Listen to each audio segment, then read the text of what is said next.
the monthly conversational storytelling show about a dog that has had a significant impact on someone's life. I am your host, Ilya Alexeyev, and this month's episode is a special episode. It is the first road episode. I am taking the show on the road to record with some very good friends of mine. So, when I created this, I had my friends Henry and Tina as some of my biggest supporters, and they recently got a dog, and that was just too perfect to pass up, and I tried to get him down here. I hope that they don't listen to this, but we couldn't work anything out, and I offered to go up there. They live in Sacramento, and that's a decent ways away from the Bay Area, so I decided I'd take the show on the road and record remotely. So, if you're a listener of the show, there are sometimes dogs in the background barking, or we're petting dogs, or dogs are being interacted with somehow. Dewey just looked up at me as I'm recording this. So please excuse any potential audio issues that may arise. I'll try my best to edit anything, and if there's any weird buzzes or anything that I need to, but just bear with me and enjoy the episode. So, here we go. Cut to myself starting the episode with Henry and Tina. Hello, and thank you for cutting back to me. I recorded part of this earlier, like a little introduction, so it makes sense to me, but not you. Okay, so I'm sitting here with my friends Henry and Tina. Hello, guys. Hi, Elliot. So they graciously allowed me to come into their home and record this episode. I traveled all the way to Sacramento. We're being held hostage. We're in Sacramento, California. Someone come help me. Stop. I know. The state capital of California, so haven't really been here too much, so that's cool. Anyway, that's the boring stuff. But we are here to talk about your dog. Yep. And yes. Your dog is named Deku. Yes, he is. Deku. So some people like to pronounce it. And yeah, we'll get to that. Before I get into it, I think I said this in my little intro before, but I may be repeating myself and creating more editing work. But you guys are like the biggest fans of the show, so I appreciate. I mean, I knew you before, so it's I wanted to record anyway, but it's cool to have you guys on. So thank you for supporting. No problem. This creative endeavor. Mm-hmm. Okay, so you guys have a dog. Mm-hmm. Deku. Yes. Well, before we get into let's get his baseball card information. All right. When did you get him? How old is he? All that kind of stuff. We got him October 17th. 2018. So about 4 months ago. 5 almost. No, a little bit over. Whatever. 4 months ago, because it's the 23rd. So, he is 2.5 years old. Maybe 3. Maybe 3. We don't know his actual birthday. Do you guys like that, or do you wish you knew? Like, I wish I knew his exact birthday. Henry sometimes wants to know when his birthday is. Yes, my big thing is, like, when I look at him, I obviously think he's a very handsome dog. So I was like, I wonder how cute he was when he was a puppy. That's like my big thing. Like, but I genuinely don't care. Okay. His new birthday is October 17th. Okay, because I was gonna say, like, for our previous dog Chewy, we didn't know her exact birthday, and my parents made it Valentine's Day. Oh, because that's sweet. it was like February, so there's like make it that. Oh man, we should make it Halloween. But nah, I think it's nice to commemorate the day we got him. Yeah, that's his birthday. Yeah, and he's a Basenji and German Shepherd mix. Basenji and German Shepherd mix. A lot of people don't know Basenji breed, and we didn't know either. I don't either. Oh, you should see pictures of it because he does not look like a Basenji, but he's the size maybe of a Basenji. Maybe like a little bit more. He pulled definitely from the German Shepherd side, which was something we were very nervous of when we got him because German Shepherds are one of the breeds that we can't have in these apartments. Oh, yeah. There's a reason. I guess, I don't know, it's in the contract that there's like certain breeds you can't have, like a pit bull, huskies, German shepherds. I'm guessing maybe because they're like the loudest. chow chows. You couldn't have chow chows. Yeah, maybe too big. Yeah, I mean, German Shepherds are always good watchdogs. Yeah. Probably Right. bark and all that stuff. Mm-hmm. So imagine German Shepherd, but smaller and not as hairy. And there's Deku. Yeah. And he definitely has the ears. That's the one thing I noticed. He's got the tall ears. Right. Of course, I throw out my disclaimer. I actually don't know that much about dogs. I'm not any sort of dog expert. I just like them. Yeah, and, who does? And was able to figure out how to hit record button. So here I am. Okay, so you've had him for like 4 or 5 months. Yes. He's about two and a half, maybe 3. He's starting to get some gray on his beard, so I feel like he's starting to get some of that wisdom. So I don't know if maybe he's getting it from stress when we leave for work, or if he's just getting work like that. I don't know, man. I mean, when I get stressed, I feel like I find a gray hair, and then I do have. You follow me on Twitter, my gray hair watch. Yeah, dude, I got like 6 or something. They're coming in. It's like the president, right? Where they always show as soon as like the first day on the job, and then it's like 5 years in, and it's like they're just like they look like they aged 20 years. Yep. And they never use the most flattering pictures either. Like Barack Obama's, his was like the first one. He looked really good in it, and the next one, like it's like he just got out of bed and they just took a picture and like here's a comparison. Look how he looks. Like, come on, man. Good point. Yeah. Okay, so what was your main criteria, or what in the decision, other than liking dogs? What went in the decision of getting a dog? How detailed should we go? Because for As one detailed thing, as you want.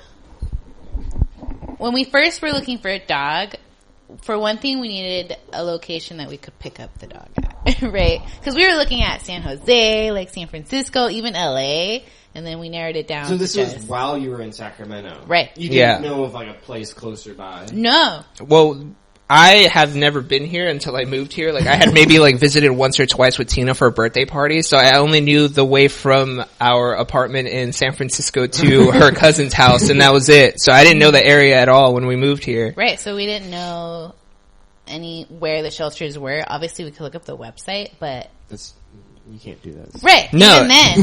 So we were very open at first, and then we narrowed it down. Yeah, we went on petfinder.com or whatever. I don't know if you've heard of that.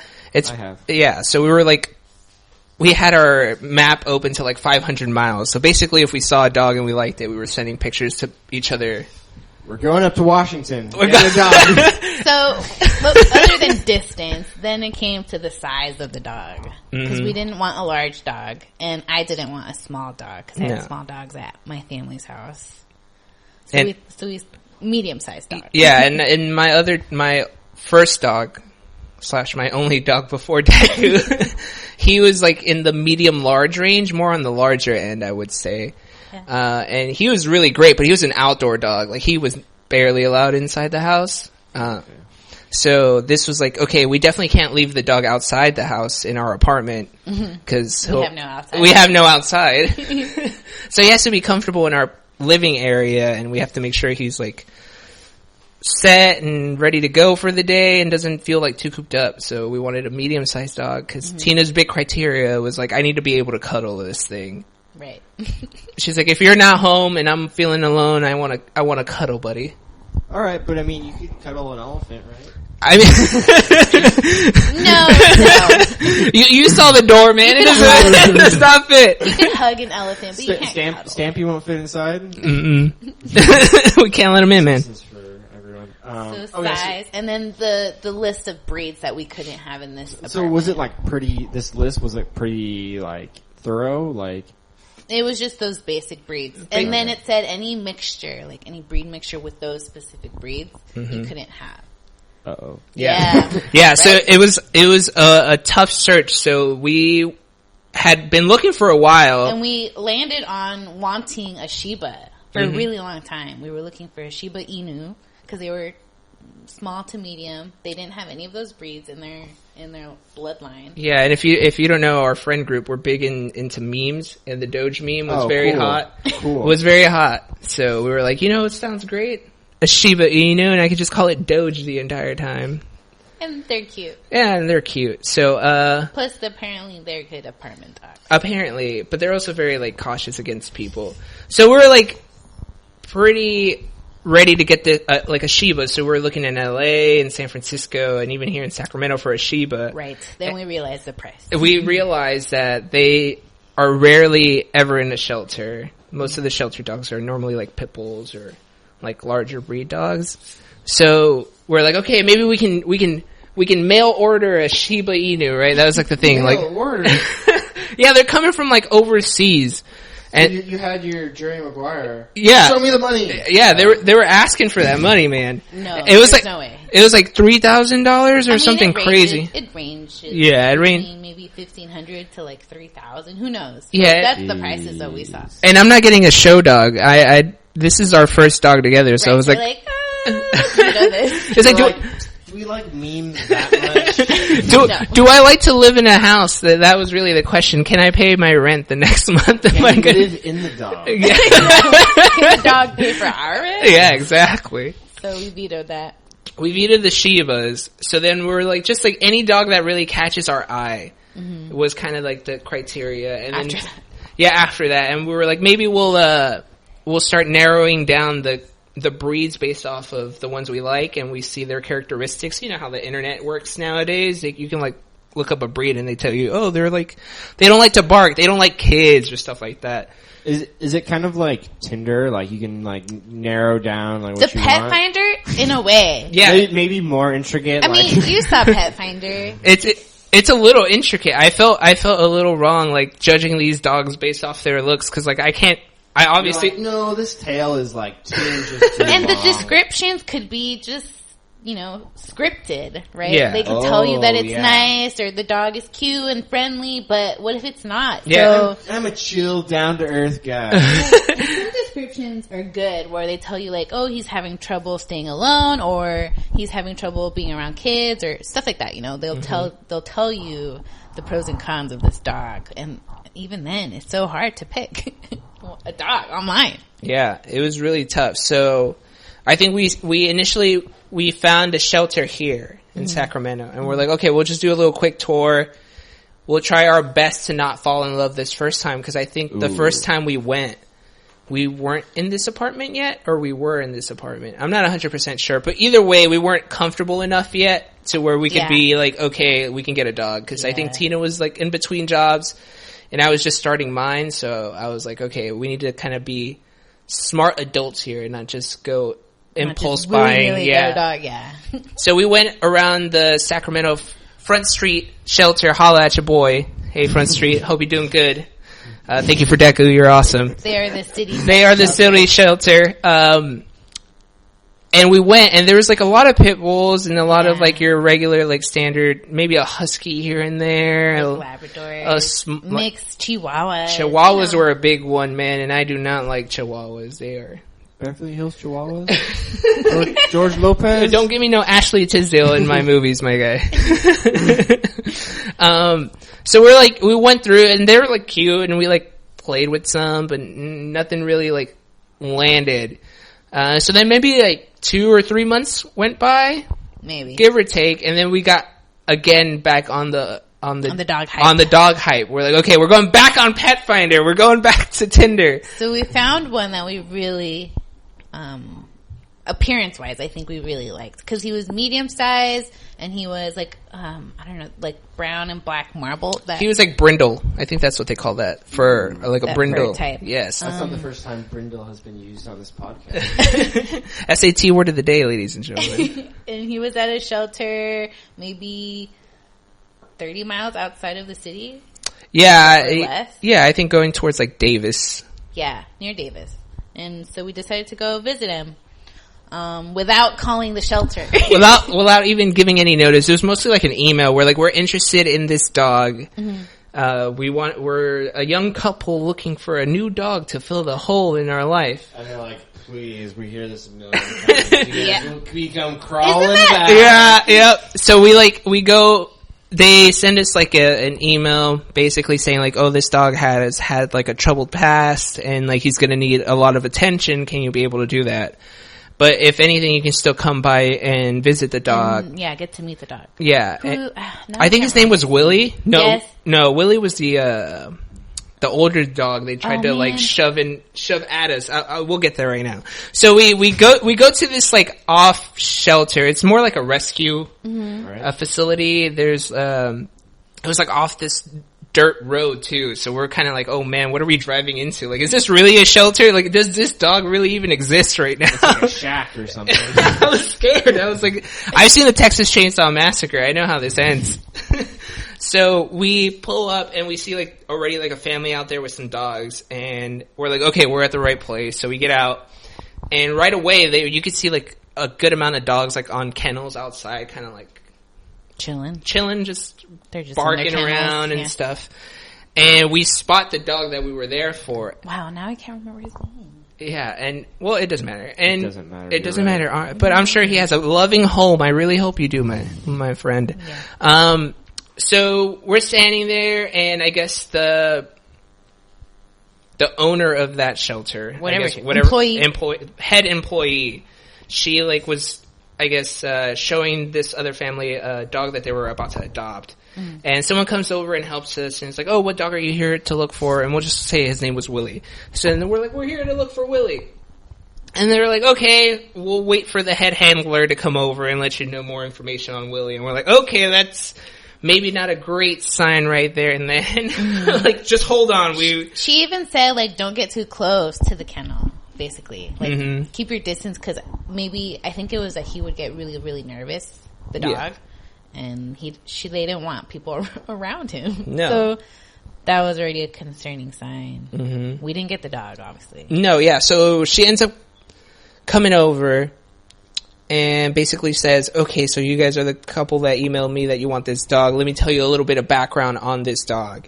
And it was more like, he's had a troubled past. He really doesn't do well being home alone. There's always going to have to be someone there with him. Or like he's going to have to take, he's going to take a really long time to bond with you. And that, who knows? What? Yeah, whatever his troubled past was. So right away, the one thing that was a issue was Tina and I work full time, 9 to 5, pretty much, and there's not going to be a point where that overlaps. There's no way I can change my schedule. Yes, we also didn't plan on taking vacation or anything like that for the dog, so we didn't think of that until then.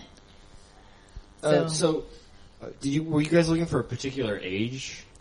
Yeah, actually, it kind of adds to what we were going to talk about with, they tried to, I guess, sell us another dog, because they were saying, this guy's not that good for you, but I have this other dog who his owner is going to Cuba and to live there, and they can't fly him over. They can't bring him over. They can't bring him over. So they took him to the shelter, and now she's telling us, like, he's an older dog, but he's house trained, and he's really just gonna sit and sleep. So, but the worrying part wasn't that. Like, we didn't mind the older dog. I guess there wasn't really an age range, but we definitely didn't want a puppy because we didn't have time to train a puppy.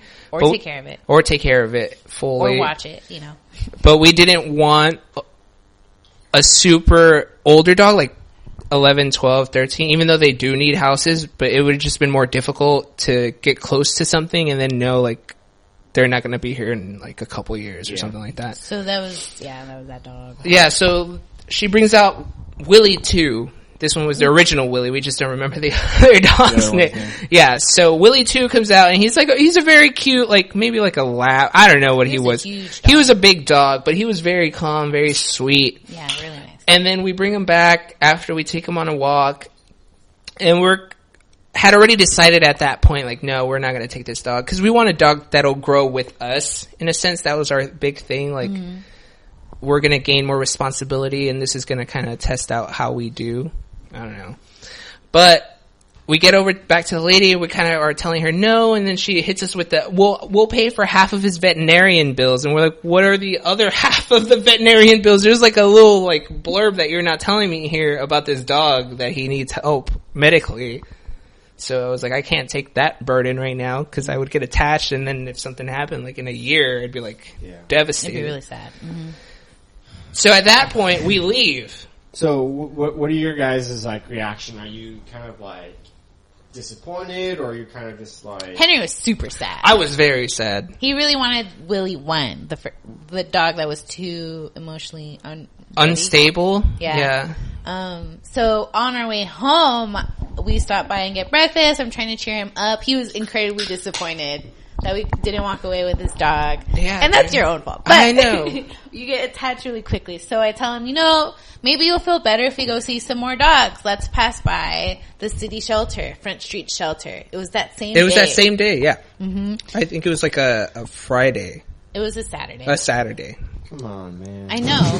Fridays we work. Yeah, we work Fridays. It was either a Saturday, I'm pretty sure it was Saturday. So we're on our way home. We passed by the shelter. Mm-hmm. And...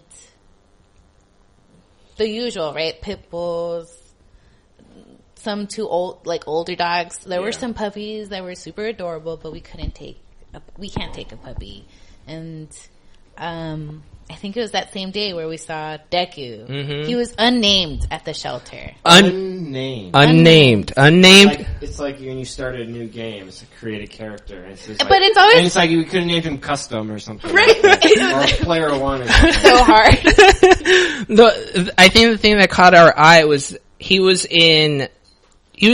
seen Deku. He's like a medium-sized dog, and he was like in a kennel filled with pit bulls. Filled with pit bulls. And 2 other pit bulls. And he had a cone on because he had just gotten neutered. Mm. So like right away, that was the thing that caught my attention was like, there's this medium-sized dog. He's probably getting bullied around by these pit bulls wearing a cone. Not only is he being bullied, but he's wearing a cone of shame. Yeah, Henry saw him first, and I think immediately he caught his attention. While I was on the other side looking at this adorable Labrador puppy who I will never forget because she was so cute. Mm-hmm. Yeah. And Henry comes and grabs me and says, I saw this dog that I really like. And I'm like, okay, I'll go check him out. And he looked sad. Oh, he looked very sad. He was just looking at us with puppy eyes. And then so we go around because we were on the backside where you can go and like have the dog sniff you and like see how they do with you. And the pit bulls were trying to take the spotlight from Deku. Like, they were, like, pushing him out of the way kind of thing. And we're like, no. Like, we're here for this one, but we'll play you too. Sounds like a Disney movie. I know, right? This is like... This is like a Disney movie, animated movie that I saw as a kid. I think it's more like, have you seen that short for the dog, with the dog? Where the owner gives him Frenchie? Yeah. No, what's it called? Well, yeah, that's a good one. You should check that one out. You would definitely like it. So we go around and we see his chart, basically, right? Mm-hmm. The description of him. He's unnamed. He was like 37 pounds. He's like 20 inches long, and they have his breed as Basenji mix. Mm-hmm. That was it. They didn't put any German Shepherd in there. So nothing. Yeah. So from his color, maybe we thought. Maybe he has some, but at the time, I think we just really quick Googled Basenji, because just like anyone who's heard of a Basenji. Mm-hmm. I've heard of and we grabbed his chart, because it seems like that was the thing to do if you didn't want someone else to grab it. Right? Yeah, if it's kind of like you're claimed. This is mine. This is my dog. Secret tactic. Yeah, so we looked up the Basenji mix, and then we just grabbed the chart. We're like, just grab it either way. He's a cutie. We'll walk around and we'll Google his breed and see what it is. Right. He was a good size. The one thing that jumped out from that Google search was Basenjis are barkless dogs, supposedly. Barkless. They don't bark at all. They like yodel. I guess something's wrong with maybe not wrong, but they're different about their throat. That they can't bark correctly. So it's more like a yodel. Mm-hmm. So we look up videos of a Basenji and hear it. And it's not that bad. No, it's more... Yeah, it's like a howl. Sounds like Tarzan. Basically... Yeah, maybe we can find one in a little bit. Shout out to Brandon Fraser. Yeah. Bring Fraser back. That's what I want. Not Brandon Fraser, the show Fraser. There's a dog in that show. Never seen that show. There's a dog. You want to know something sad? This is really sad, so I'm sorry if I kill the mood. But this is one of those things I've thought of. Basically, any dog you've seen in a movie is dead. Yes, dude, I thought that too. Basically any movie. I mean, like, actually, Marley and me, whatever. Well, he was a puppy, yeah. They're most, like, Air Bud, long gone. Oh, dude, don't even tell me that. I loved Air Bud. So that was, like, one of the things that I kind of wanted to bring up too was my affinity for Air Bud. That was, like, a little thing that I had always in the back of my heart. How trainable is he, and how trainable is he to play basketball? Deku? Man, we would have to really, really practice. I think he can't get the nose technique. No, I don't think I don't think he can get the nose technique. He might be able to do something else. He could definitely probably catch the ball with his paws or something. Doesn't have the size. Doesn't have the size. No. Well, I mean, the league is a short man league nowadays, so maybe he can play. Yeah. We gotta teach him how to shoot. Yeah, he's got the speed. We haven't taken you to the dog park with him. No, Maybe I've seen him inside the house. We should go tomorrow morning. He's got some decent speed. he's got real good speed. We'll see if he passed the eye test. Stay tuned afterwards to see if he passes the eye test. I saw a young Mikey, and the only dog that was faster than him was this, like, what was it? Like a greyhound. Oh, of course. They weighed like twice as much as. Dang. Do you want to hear this howl? Yeah, sure. As you can hear, nothing. It sounds like someone's like trying to bark. Encourage him to bark. It sounds like someone's like I'm about to barf. It sounds like that. But she's trying to. Interesting. Bark. Maybe he's not going to. I got a logistical question. That's what it was. Did you hear that? It's like the first second. I'm sorry, go ahead. I was going to say, how many people are like, I want the barking dog? Like, it's probably like less than 10% of the people. You gotta live in a farm if you want that. Yeah, you gotta live on like a farm or something like that, or you need, because you got some like foxes or something like that. Because this is like some like 60s like TV show or something. Anyway, okay, so you saw him, you grabbed the chart. We grabbed the chart. He's ticking all the boxes. He's checking the boxes. And so we take the chart after we kind of do a quick Google search over to the front like you're supposed to. It even says on the chart, like if you want this dog or you want to like get some time with him, take this chart and take it to the front. So we go ahead and do that, and we're in line, we give it to them, and they're like, okay, there'll be a handler out here in about 5 minutes. Just sit in the lobby and wait. Right, so you can meet the dog. They take you to like an area in the back. Like a meeting room? Like a tiny dog park. Okay. Of just dirt. Yeah, it was just dirt and a tree. I've seen them before. Yeah. So the dog handler goes into Deku's crate, or at that time Custom Player 1's crate. Your name here. Insert your business name here. So he goes in there, and right away you can see the pit bulls are trying to get out. They're like, is it me? And we're like, nah, bro, get out of here. Sorry. You guys were bullying this little guy. Get out of here. Sorry, pit bulls. Yeah, rip. Tina's other dog that she wants is a pit bull. I want a pit bull. Yeah. So we know Deku's good with them now. True. Yeah. So he grabs Deku and takes him out, and this entire time I haven't heard him bark once. Nope. Not once. So it's like, okay, this barkless dog theory is actually a reality. Like, this dog does not know how to bark, and this is going to be great for our apartment. So he takes us to through the back and a little bit further back into that little park area, and he lets him go, and Deku right away just beelines it for the tree and just pees for 40 seconds straight. So this guy was holding in his pee for God knows how long and just went ham at that tree. Yeah. Which is still impressive to this day because Deku does pee for 30, 40 seconds every single time. Is he a 1 or 2 pee kind of guy, or is he peeing on everything? Well, we'll get there. Training. Yeah, we'll get there in a little bit. Yeah. So this entire time, he has his cone. He's just wandering around this little play area. I guess it might have been I think it was the first time he had been out of his kennel, because what they said was they got him on the Sunday previously. He got neutered that Tuesday or something like that. I'm sorry. And that was Saturday. Yeah, so then they weren't allowed to show dogs who had just gotten neutered until they passed, I think, 3 or 4 days or something like that. I guess to avoid infection. I don't know. They weren't allowed to take home a dog for at least 10 days after they got neutered or something. I don't know.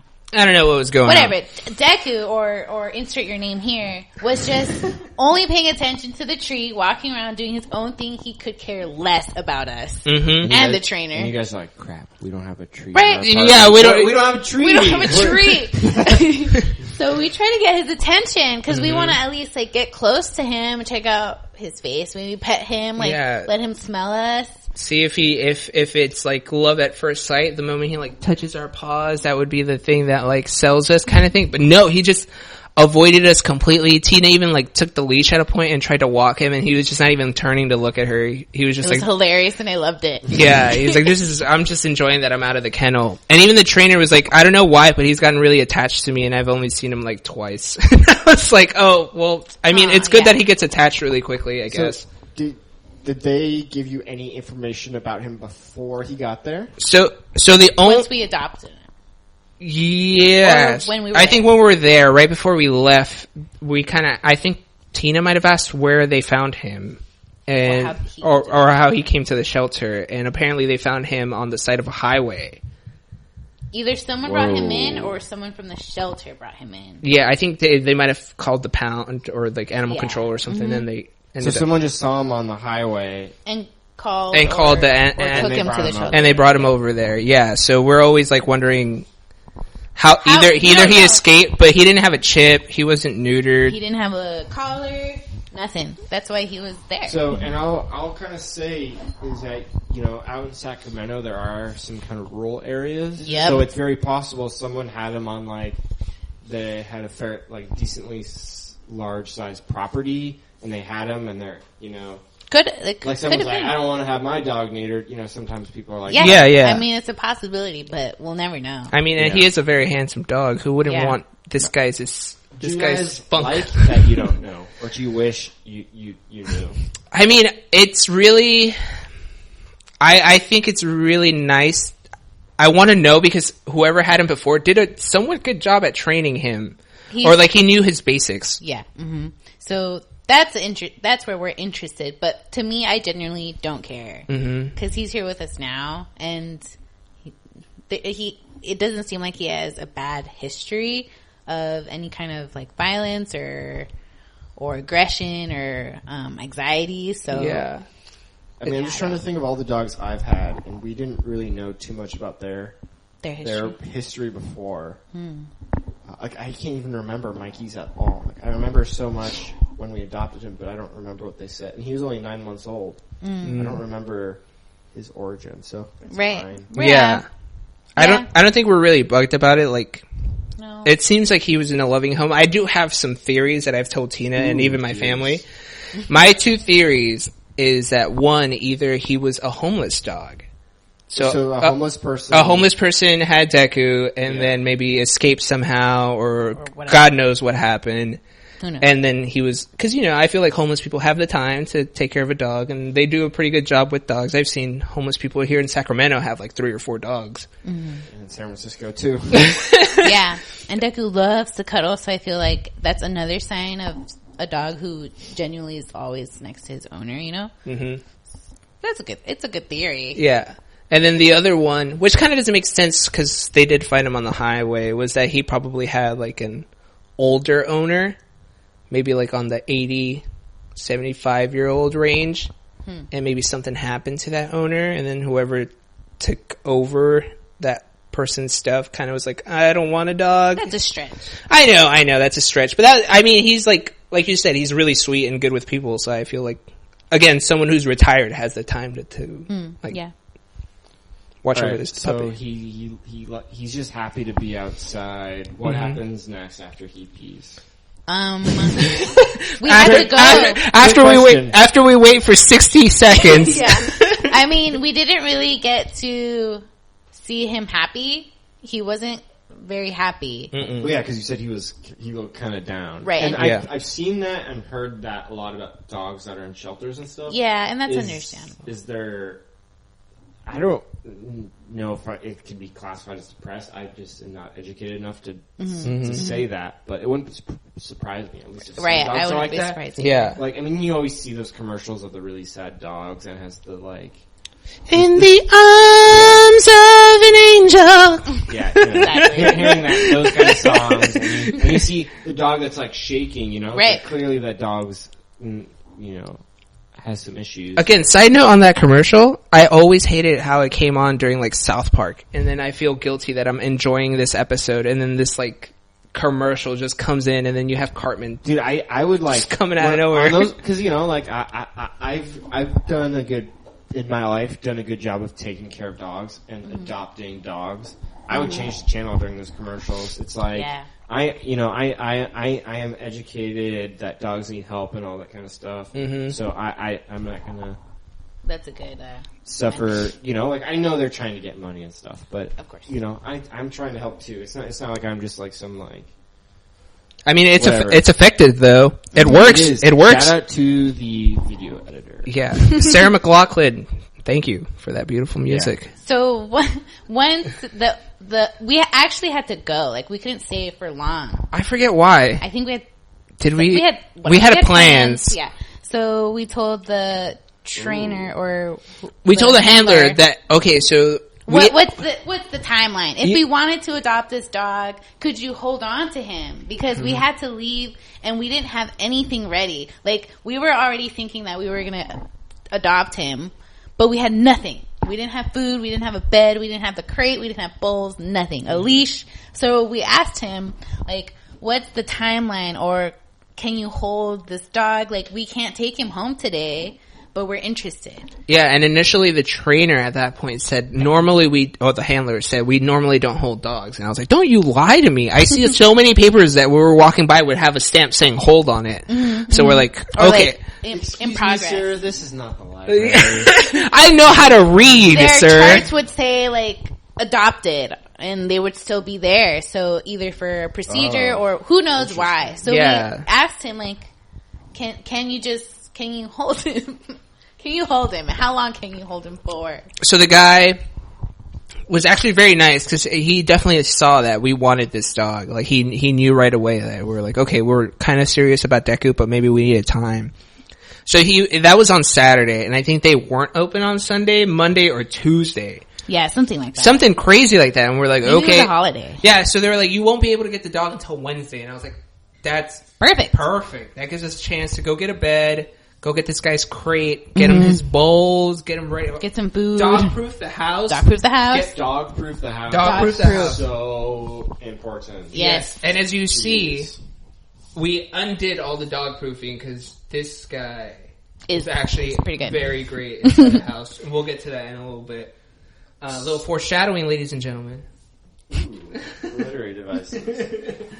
So you left, and you didn't know if you were going to be able to get him. No, because we still had to ask our landlord. Oh, we needed approval from the man. So it's not even that you didn't just have stuff. Right. It's like we didn't. The man had to. The man did. Yeah, we didn't tell the man. So let me just kind of slightly sidetrack. Is when we were on the search for who eventually became Dewey, we were going to all sorts of different humane societies looking for dogs. And I can't remember which city it was, but we were visiting my grandma, and we're like, okay, on the way back, we'll knock some, that are kind of out of the way, but we're on our way. They're on the way back home. And I can't remember which one it was. I think Sonoma or something like that. And there was this dog, I think his name was like Charlie or something like that. And it was one of those dogs who had 3 legs, but had the biggest heart ever. And it was just like the kind of dog you wanted to love. You wanted to love and at least meet. And he or she, I don't even remember, was like of insane energy. And there was like a waiting period to even meet him, like that day. Wow. And we didn't end up meeting him.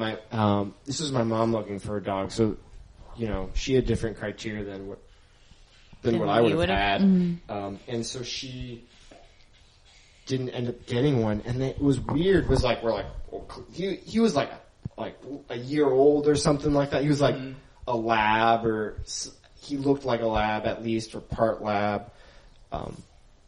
And we're like, surely someone's gonna get him. And then they called us a couple weeks later or sometime after if we wanted him. I just thought that was weird. 'Cause that we couldn't even see him. Because for all I would have known, my mom would have fallen in love with this dog. Right then and there. Right then and there, and we would have got him. But just kind of weird. It's weird circumstances, Right. Yeah, I wonder what it was. Maybe it could have been like a medical cost of having to take care of this dog with 3 legs, or maybe people didn't know he had 3 legs, or maybe they were just like, I just want to see the dog with 3 legs, so I'll take up this. But like they had like rooms, and they had like a big window, so you could see all the dogs, and then like it felt kind of like a weird way, kind of like a zoo, but really close, where it's like the animal reacts. Like, you ever see that? There's like a video of like some girl is near like a bear exhibit at a zoo, and she's like standing from the glass, and then it's like a bear like go. I think it's a polar bear. Yeah, goes to looks like it's trying to bite her. But, yeah, there's like plexiglass. Is that what it was like? They were they were jumping up on the glass. They see you, and then they react. And yeah, it's kind of like, oh, you get a good sense of or you can get a sense of their personality. What do you think is better then, the glass or the gates at the like pound? I mean, well, it depends. So the ones around me, so when we got Mikey, they kind of just had like the middle those gates. But then they moved locations, and shout out to Peninsula Humane Society. They, I'm name dropping them. Go for it. I don't know why. Front Street Shelter, holla. We're dropping names here. They rented, or they got a new facility, and then it's way more like visitor friendly, because each dog would have its own room, and it'd have like windows and stuff, so you could see them better. Interesting. So maybe better. Sounds silly, but better lighting. Yeah. You gotta look good, right? Of course. So maybe for the dogs, it's better with the glass, because that means you have a better facility. And I mean, also for the gates, I think like it's also like you're putting yourself at a risk, because you're putting your finger-sized sausages. Right. And the other dogs, I believe most dogs are by themselves. Maybe some of the small ones are with another one, but they don't see the other dogs. Oh, okay. Like when we got Mikey, I remember specifically he jumped on like the side and was like, whoa, whoa, not like a full bark, but because there was a bunch of small dogs yapping. And that was like, for me, that was like the attention getting moment. He was like, hey, yo, what up, boo? I see you right there. And then you're like, oh. And so, okay, so you guys, when did you come back to get him? So they said we had to come back on Wednesday by noon if we wanted to adopt this dog. So I had already planned out my entire work schedule around Monday, Tuesday. Yeah, I was like working overtime until 5. Or not overtime, well, I was just making up time since I was going to leave at 12 on Wednesday. And I was like, I don't want to... Even though we still didn't know if we could adopt him. Yeah. So you were already changing We were already changing the schedule, yeah. So on... Well, because it's like, you have to make a decision, right? It's like, do you want to tell... Who are you going to tell first, right? You're going to say no to the shelter, or you're going to tell the landlord and wait for the landlord to tell you... right. We had contacted the landlord. Maybe that same day. Maybe the day after.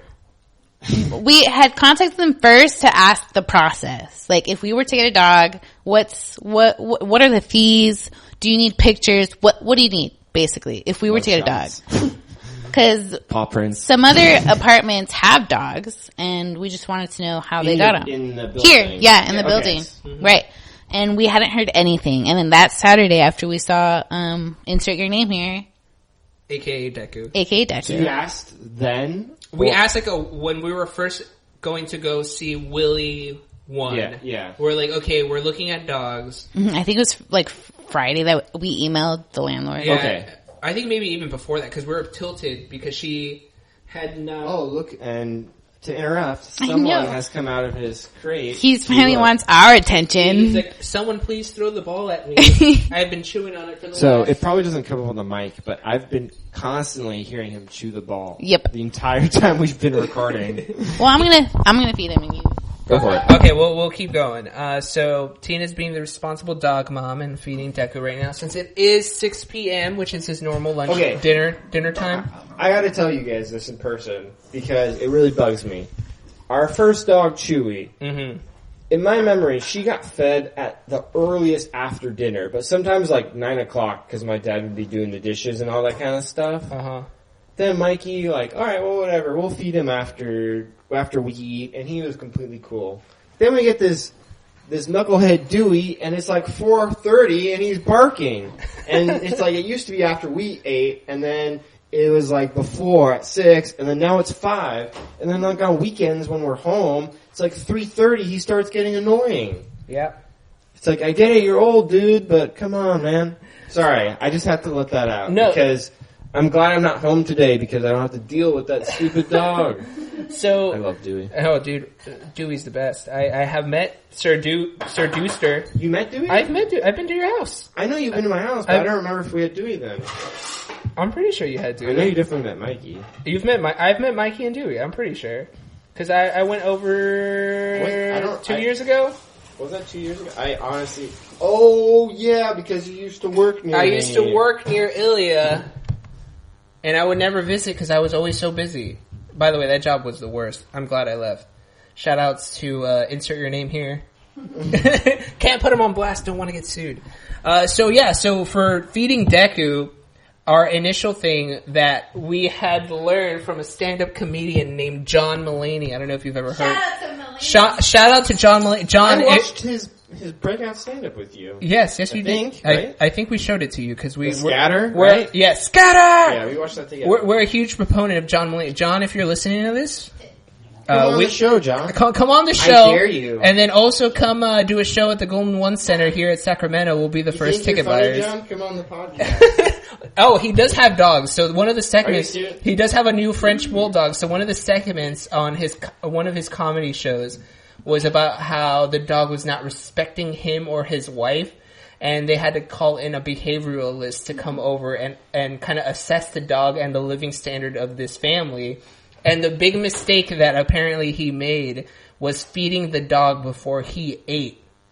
And so the behavioralist was like, no, you're the king of the house. You have to eat first, and then the dog eats. But he's like, the dog normally eats at 5, 6 o'clock. What am I? Like, I eat dinner at 7 or 8, like a regular human being.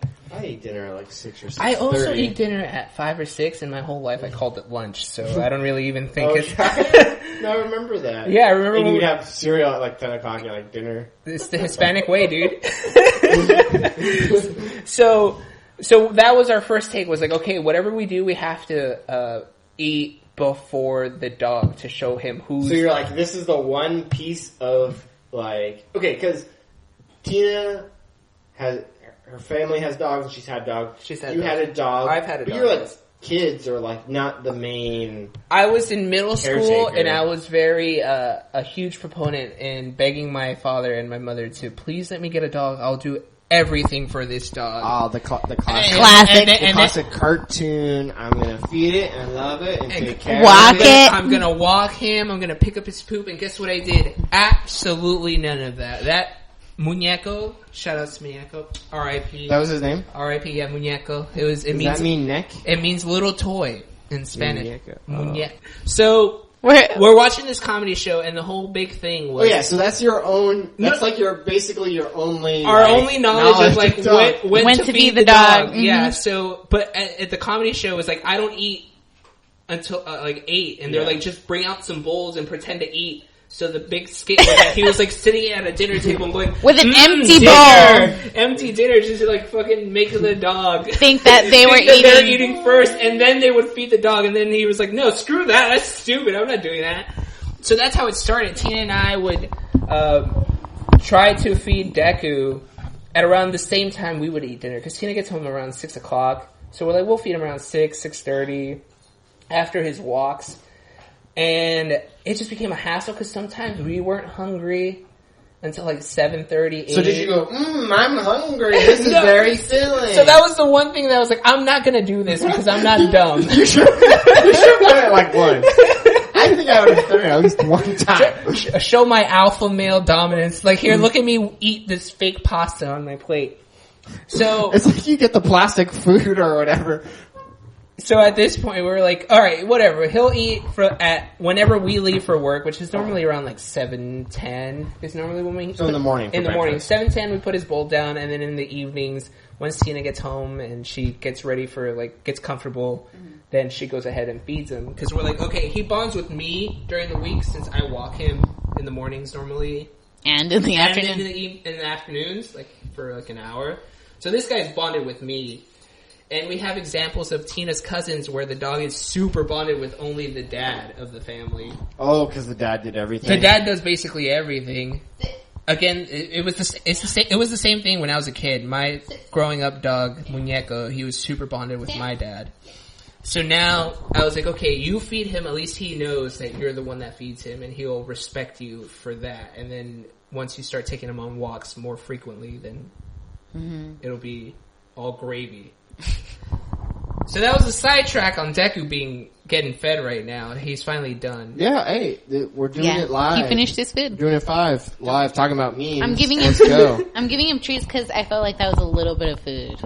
Yeah. So when. Okay, so back to how. Real quick though. Yes. How much food did you give him? I'm just curious. Right now, I like gave half him, a can. It looks like it was less than half a can and less than half a cup. So less than half a cup. I think it was less than half a cup. Because I get the same dry or wet food. Yeah. The big boys at my house, they get a can each time. Each time. But they're like weight like twice as much as him. Yeah. So we go based off of the recommendations off the bag because the bag has never lied to me ever in my life. I mean, it's instructions of it's how instructions to for a reason. for the food. So we look at his weight and it says like 2.5 cups of dry food a day. And or wet food. So we give him half a cup of wet food and then a cup of dry food This every is the most interesting part. The inner workings the chemistry of dogs. Yeah, the chemistry.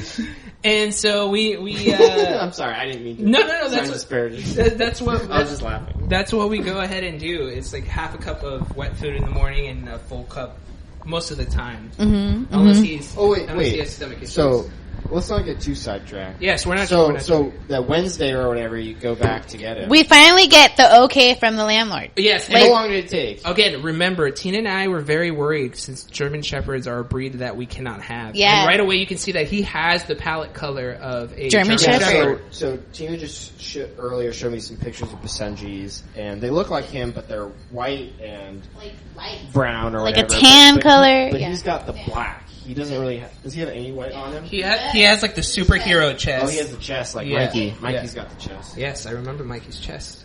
Yeah. So we got the okay from the landlord. On like Tuesday. Yeah. So this landlord has been sleeping this entire time, and apparently her excuse was like, I broke my leg. And I was like, alright, Cindy. You can't You can't send an email with a broken leg. If anything, you should have sent it faster. I know. You're just checking. It was ridiculous. It was, yeah. So we send off his chart. This is the dog and anti-landlord podcast. So we send over his documentation, so the chart that we have, and then also like as a courtesy, because she didn't even ask for it. Here's how he looks like. Here's his mix. He's okay to go. And this apartment complex is supposed to have a pet fee. Never got charged that pet fee. Hey, if anyone snitches, I know who you are. Ilya will tell me. Never. And no snitching. No snitching. Our American snitching policy. Never got the pet fee. Never got the pet fee. I was ready for it that following month, but never got it. Did you know how much it would have been? I think like we've heard like some different. We've heard different things because I heard 75, I heard 80, and then we heard 100, and eventually we were ready for at least $100, but nothing came by. Awesome. So we got. So that was on Tuesday. That was Tuesday. We got the approval, and that Wednesday you're fired up, ready. We're fired up documentation wise. Oh, okay. Because we were still missing a couple of things. I think that Tuesday, once we got the email in the morning, I told Henry, and I bus to work. I can't drive. There's nowhere to go and buy things for the dog. So I asked him, and he volunteers to go to Costco, get everything. Because how can we say yes to adopting a dog and not be allowed? We didn't want to be those type of people that just brought the dog, to this apartment and not have the proper permission. So did you guys do, other than watching John Mulaney, did you guys have any oh my gosh, did you guys do any reading research? All right, on things you should do? Absolutely. But here was the thing. Wait, babe, wait. Okay. When we first started thinking about getting a dog, I was iffy. I was really iffy about it. This is where my tilt level goes from 0 to 100 real quick, guys. This is the Millennial Podcast. We're using tilt. Sorry, baby boomers, Gen Xers, get out of here, millennials. Yeah. Take that, Mom. You don't understand what I'm saying. No, Mom, please listen. You need the download. She'll listen. Henry had been wanting a dog for years now, ever since we got together, which was now almost 5 years ago. It was more than 5 years ago. Thanks for remembering. Whatever. This is now turned into a couple. It's 5 years, but 6 years this year. Okay. So he wanted a dog for a really long time, but we never got serious up until 2018. And once we started really getting serious about it, I got nervous. And I said, listen, we can't get this dog without doing the research. So do the research. So right away, you know how when you're about to go wash dishes and someone says, hey, go wash the dishes, you right then and there like, I was about to, now I'm not going to spite you kind of thing? Oh, yeah, definitely. Yeah. So that was what Tina did. It's like, obviously I'm going to do the research. I'm not going to let a wild animal into my house without knowing how to take care of it. But now you telling me this.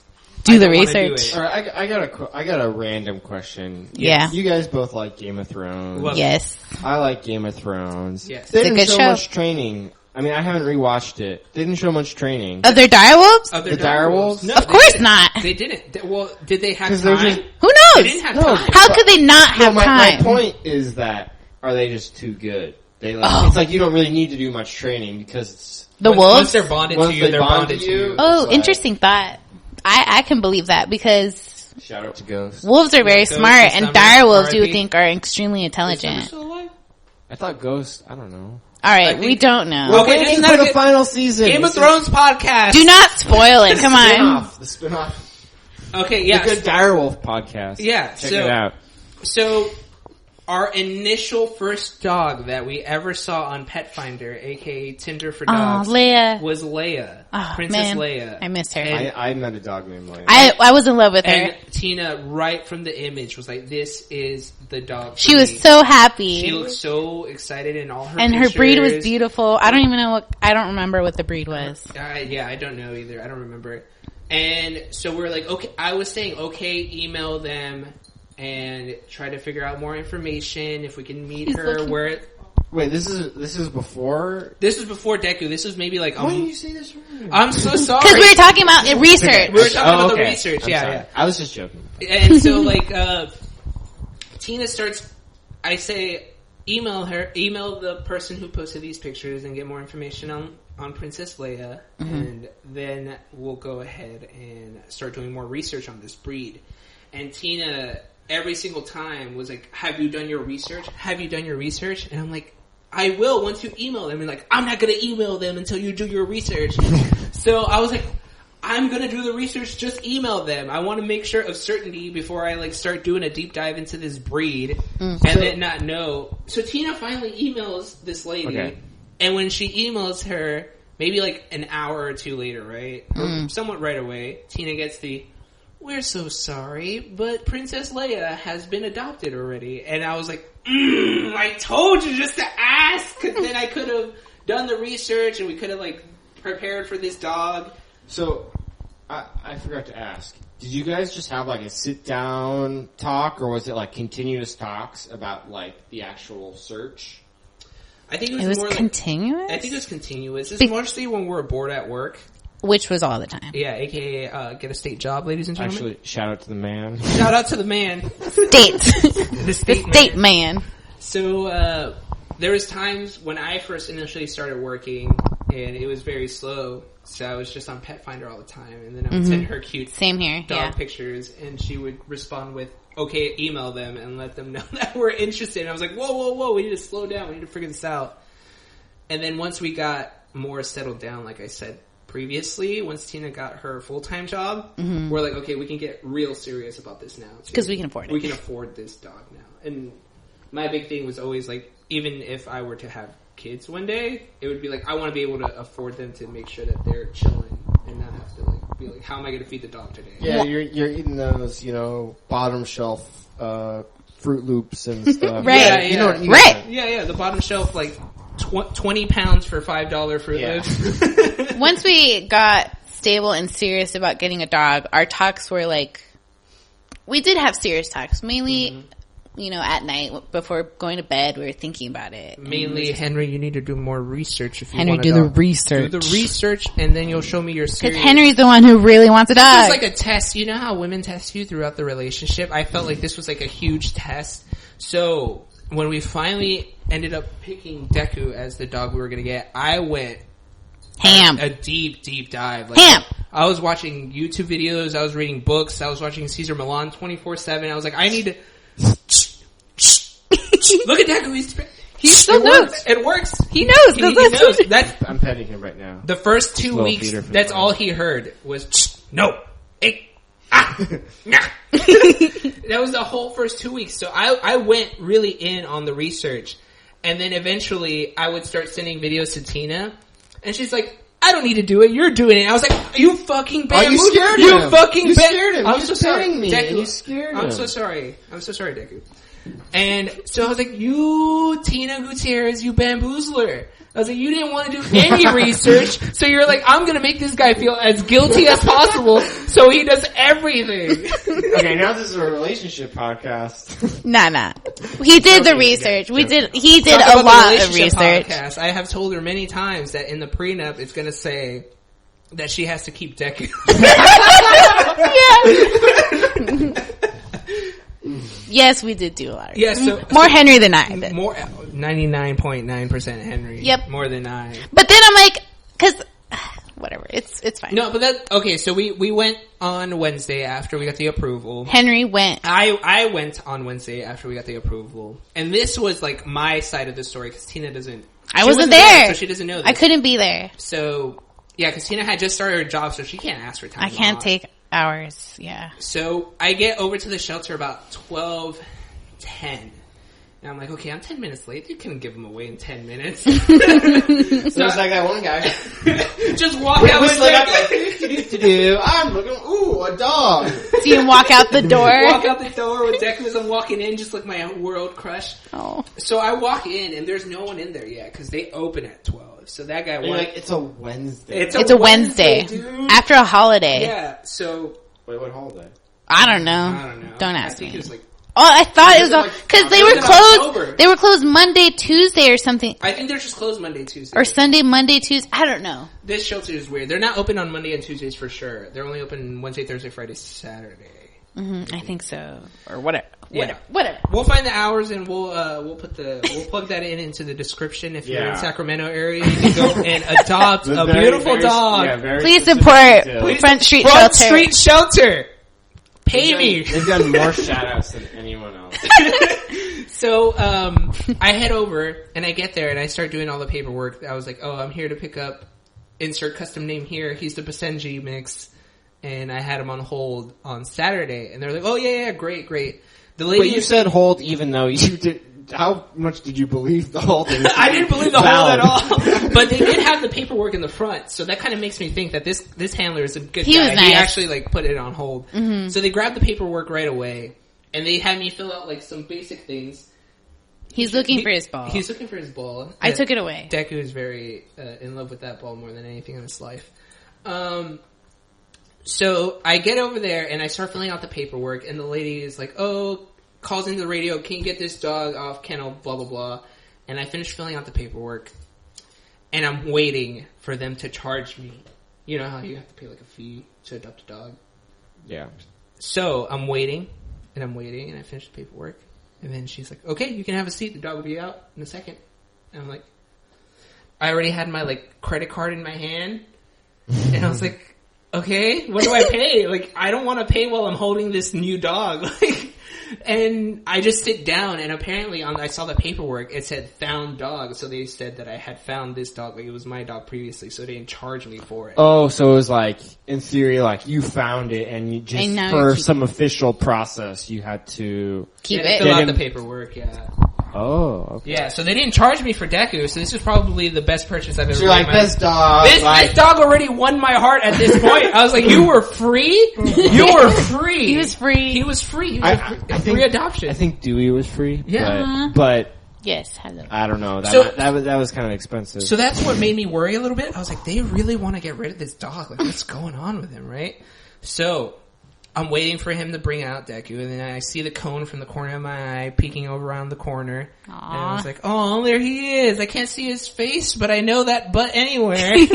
So they come and bring me Deku, and they're like, here, hold him. I have to go get his medication. And I was like, you're just going to leave me with this dog in this lobby surrounded by a bunch of other dogs.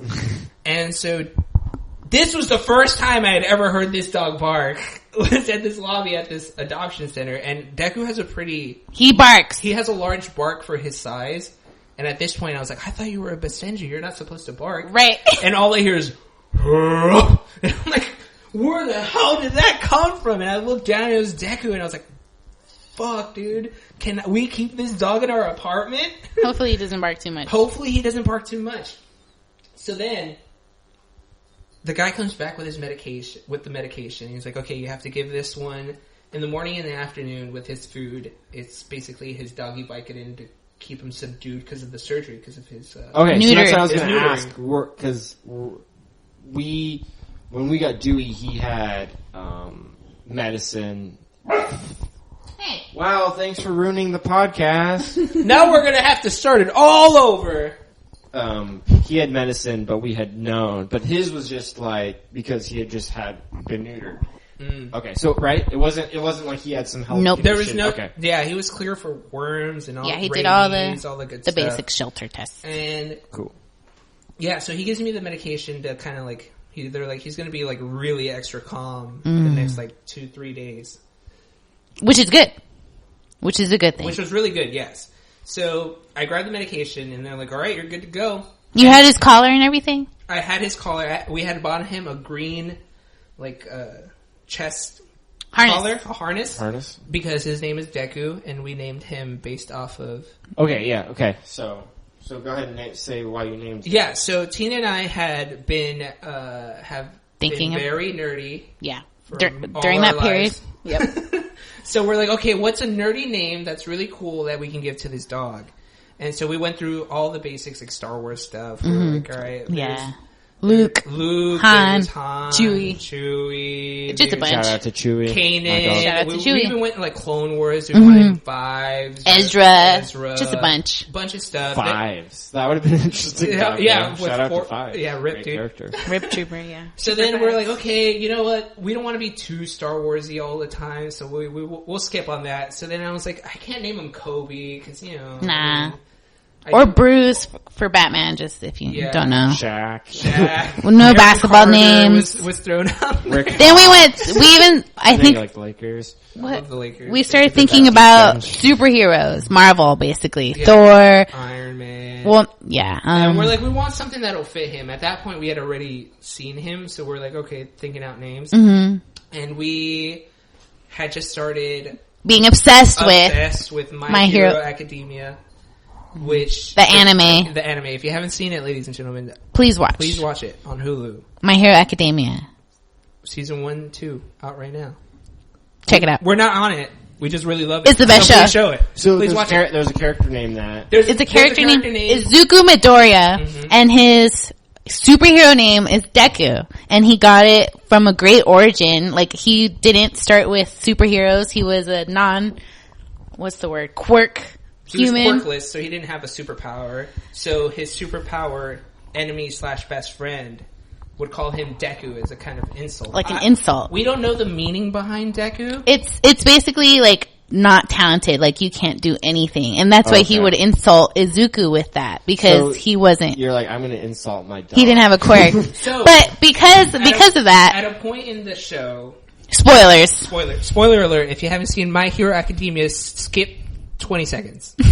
They have to choose their superhero names, and so this guy embraces the word Deku. Mm-hmm. After he inherits basically the most powerful quirk. Yeah, most powerful superpower. His origin and his character really inspired us, and that's why we named Deku because Izuku Midoriya is supposed to be the new bringer of peace. Ooh, so we named it. Yeah, we were like, Deku is our bringer of peace. Okay, yeah. So this is where we start going down. So let's do this.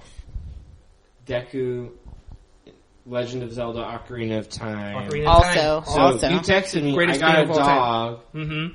Deku. Deku. I was like Deku, right? The great Deku tree. Mm-hmm. So in the show they call him Deku. It's Deku in the show, but again, it is dubbed. We're watching it dubbed. Because we don't watch it subbed. Okay. We don't know how to speak Japanese, and we don't like to read when we watch TV. Okay. So that's the origin. Okay, because I don't. I played Ocarina of Time as a kid, so I don't remember if they actually say the Deku name, or if that's just kind of what people say. Pronounce it as. Yeah, how they pronounce it. I don't think they ever said the name. I think it was just in the In subtitles. the text, yeah, right? in the text. In the text. Okay. But to give it credit, like when we tell people that his name is Deku, they do say Deku. No, we're Deku. And the most popular one that they bring up is Legend of Zelda. They never bring up My Hero Academia first. So nope.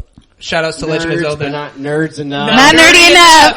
They don't cross waters. Get into anime. Yeah. Okay. So that's why I wanted to settle. Great Deku tree, but. On one hand, that's good. He's not a tree. He's a dog. He's not a tree. He's the bringer of peace. He's our bringer of peace. He's a great dog.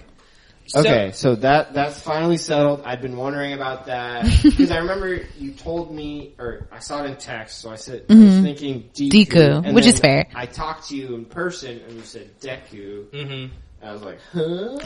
Imagine you doing the dog sideways, the little sideways. Yep. Yeah. Okay, so we had already chosen his name. Before you owned him. Before we owned him. Maybe Monday, Tuesday, we're like, Deku. They even gave us his collar, his tag. So when we came home, that's why you named him Fives. Because his tag number was 555. No, that's not why. but if it was, then it would have been settled. That would have been hilarious. Just a big 5. His name was on the tag. We had picked his name by the time we picked him. Well, by the time Henry picked him. Yeah, so we had gotten him that green harness because the character Deku in My Hero Academia wears a green jumpsuit as his costume. Mm-hmm. So we're like, okay, we got to match theme, dude. We're going to be hella nerdy. This guy's going to be wearing green white everything. boots and he's going to be wearing green everything. It's red boots, actually. Yeah, sorry. Come on. I know. What did I just watched it not that long ago either. So I go over and I put the harness on him while they're getting his medication. Were you thinking the Zelda music? Like, da-na-na, da-na-na, da-na-na, da-na-na, every time, dude. And so, like I said, the guy comes back with the medication. He's like, alright, he's good to go. I told you the instructions. And then right as he officially hands me the leash back over, because he took him, he just says, good luck. Okay, that's where I insert the Star Fox. Good luck. And it wasn't even like a sincere, like, oh, good luck with your new adoption. It was just like, and it wasn't just like this guy messed up or anything. It was just, or like being sincere. He was just maybe over Deku. Like he was just over this dog. He was just like, good luck, get out of here. So he'd been there just like a couple weeks, right? Maybe like 2 weeks. Yeah, and most of the time he was like in the nursery. I got a bone to pick with this guy. Yeah, because it's like. There are some dogs that stay there forever. He's like barely there. It's like, I don't want to say like, who knows? Disparage anyone about their job, but it's part of the job. He could have had a bad day. Who knows? Yeah, he was having a bad day. I don't know, but he had just started work, so that was. I don't know. Well, whatever. He hit me with the good luck, and I was like, That's what you say when you buy like a haunted house or something. Yeah, exactly. Not when you adopt a young dog. So I was very, very worried at that point. I was like, okay, now I've heard this dog bark. Mm-hmm. Which we didn't know he could bark, because he didn't bark the first time we ever met him. And then this guy just hits me with the good luck, kid, and get out of here before you change your mind. Did he flick a quarter to you or something? He might as well have. At least I would have gotten paid for this. So I start walking. I walk him out of the shelter, and I had left the car doors open. Unlocked, just to make it easier for me to let him in. So I let him in, and he jumps in the backseat right away. Like, he didn't even... So you think he'd been in a car before? He had definitely been in a car before. He's still very car motivated. He loves the car. Yes, you do. He just made a funny noise. Yes, you do. Yes, he's chewing the rope. He's got his rope. Yeah, he was looking for something to do. And so we get this... I get him into the car, and right away, I'm like, I need to play music that this guy can, like, be happy with.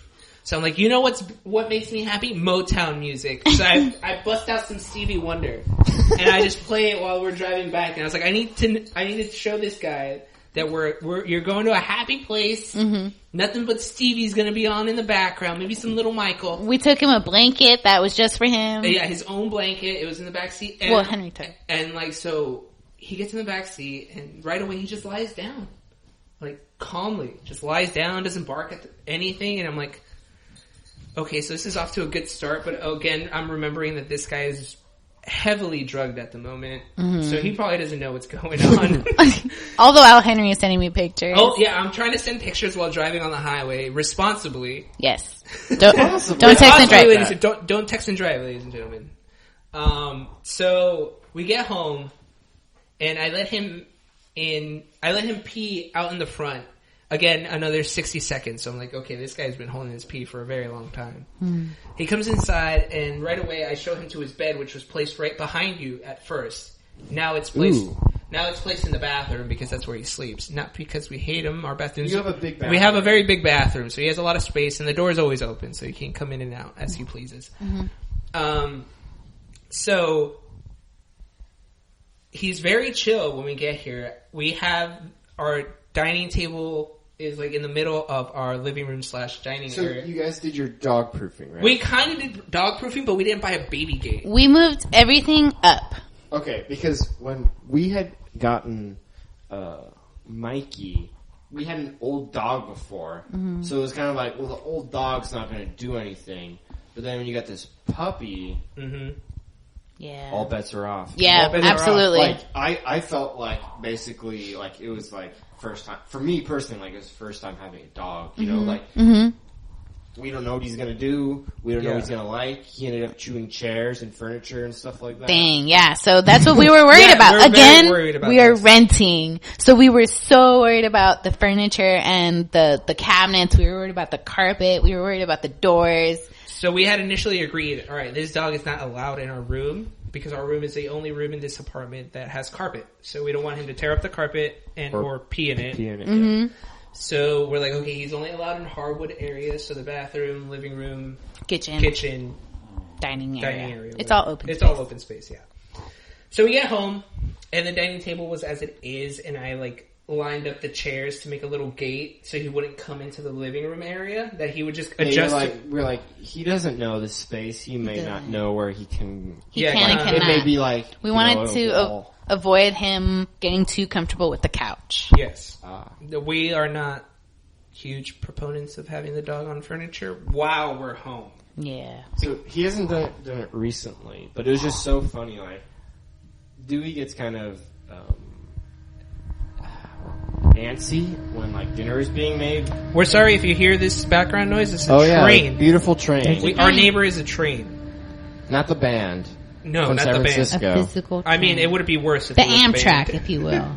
Oh, worse. Wow. Shots fired. Sorry, train fans. They're not coming on the show.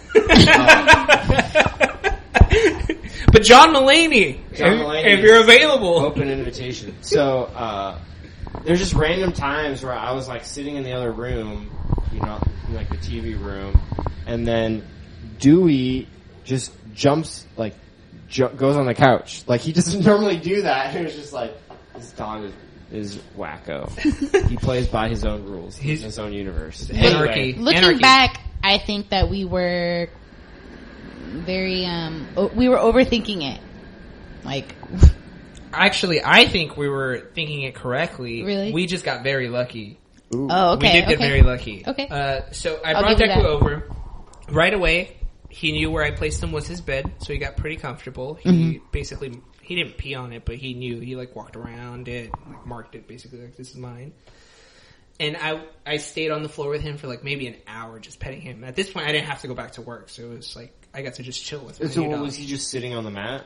He was. We had his bed. I don't know. Yeah. So he was on a bed. It's a big, fluffy, round Costco bed. The Costco bed, and he was laying on it. He was chilling, and he would come over and let me pet him, and we like made eye contact. And like, was the cone still on? I took the cone off because Bad I was boy. I was like, fuck the rules, and I'll make sure to Don't demonetize this and podcast. Ilya make sure that he can edit this part out because we have children listeners, ladies and gentlemen. Curse words are bad. I'm just keeping it, writing a note just in case. That's smart. That's I don't know 100% if I'm going to edit it out. No, that's 100% fair. I am trying my best to not cuss. So do whatever. You're at minimal right now. It's minimal cussing, especially for Tina. I'm very That's proud. the second one, by the way. I know. I saw the I saw the first note. Didn't want to say anything. But now that I'm being censored, Ilya. No one's been censored. I thought this was America.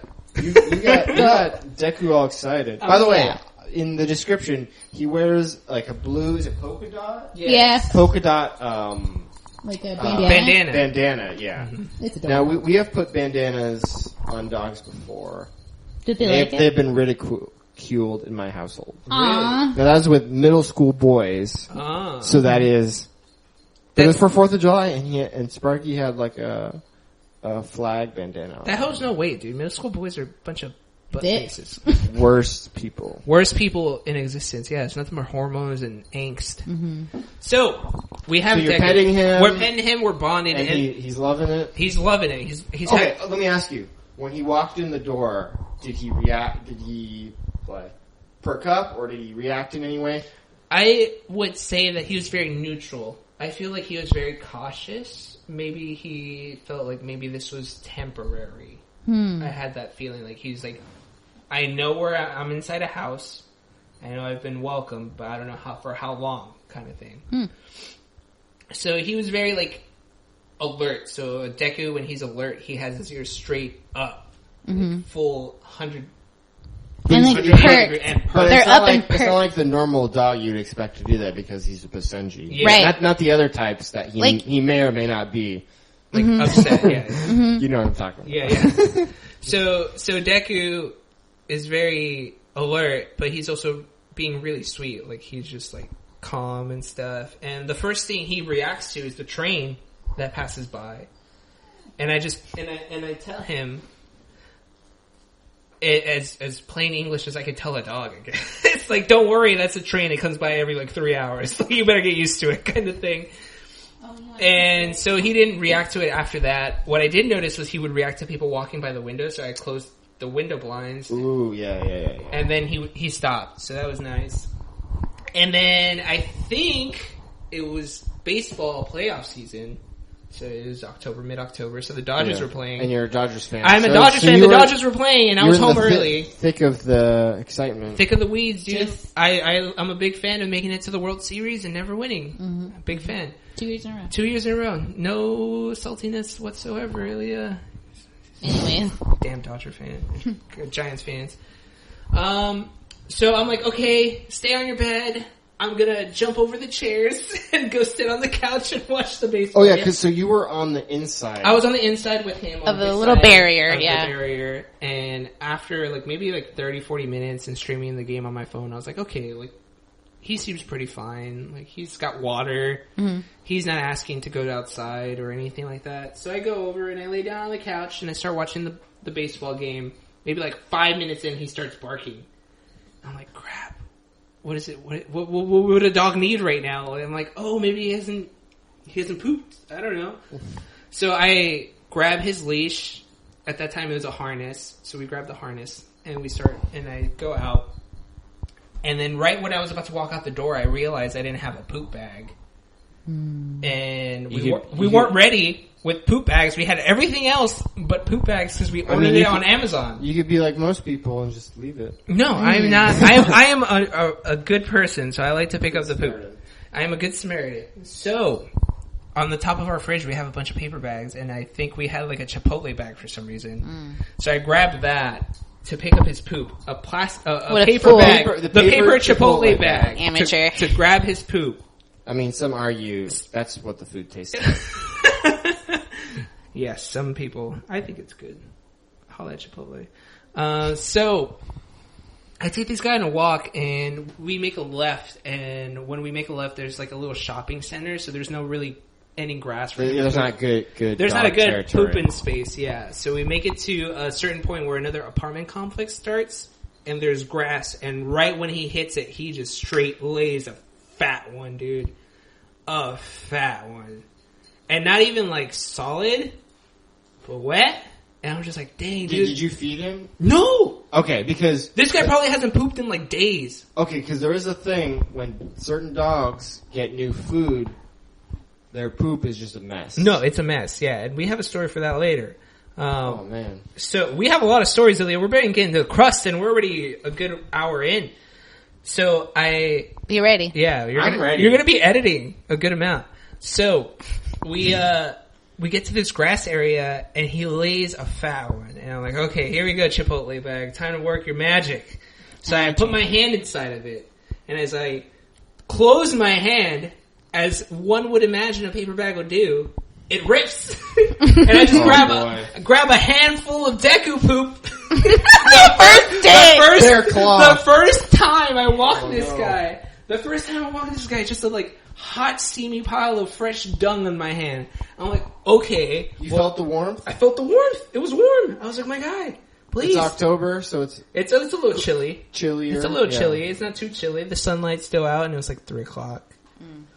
So I'm like, okay, I'm not walking anymore because I have like poop on my hands, so I need to go throw this away first off. So I go into the little shopping center, I find a trash can, throw it away in there. I was like, well, this is the janitor's job now. Which I felt bad for. And then I get home and I have to like de-cleanse my hand with like rubbing alcohol. Don't tell Tina.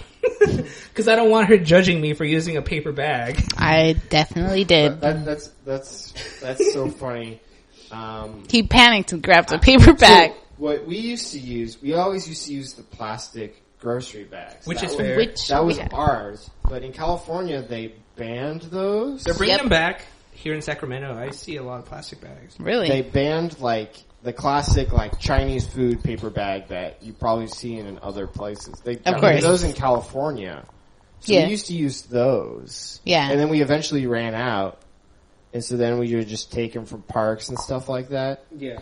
But we've had similar situations where it's like, I think my brother told me the worst he had when he was walking Mikey and Dewey. Guess how many? Like Poops. 3. 7. 7 poops! Yes, between the two. Holy God. So you're reusing bags, it becomes a mess sometimes. Of course. So yeah. I can, you definitely relate. Yes. And it was just because we hadn't gotten the poop bags yet. They were coming in the next day.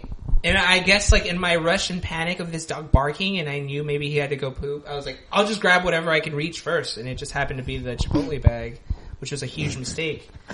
So we get home and he's chill the rest of the time actually, which was really nice and like kind of like pleasing?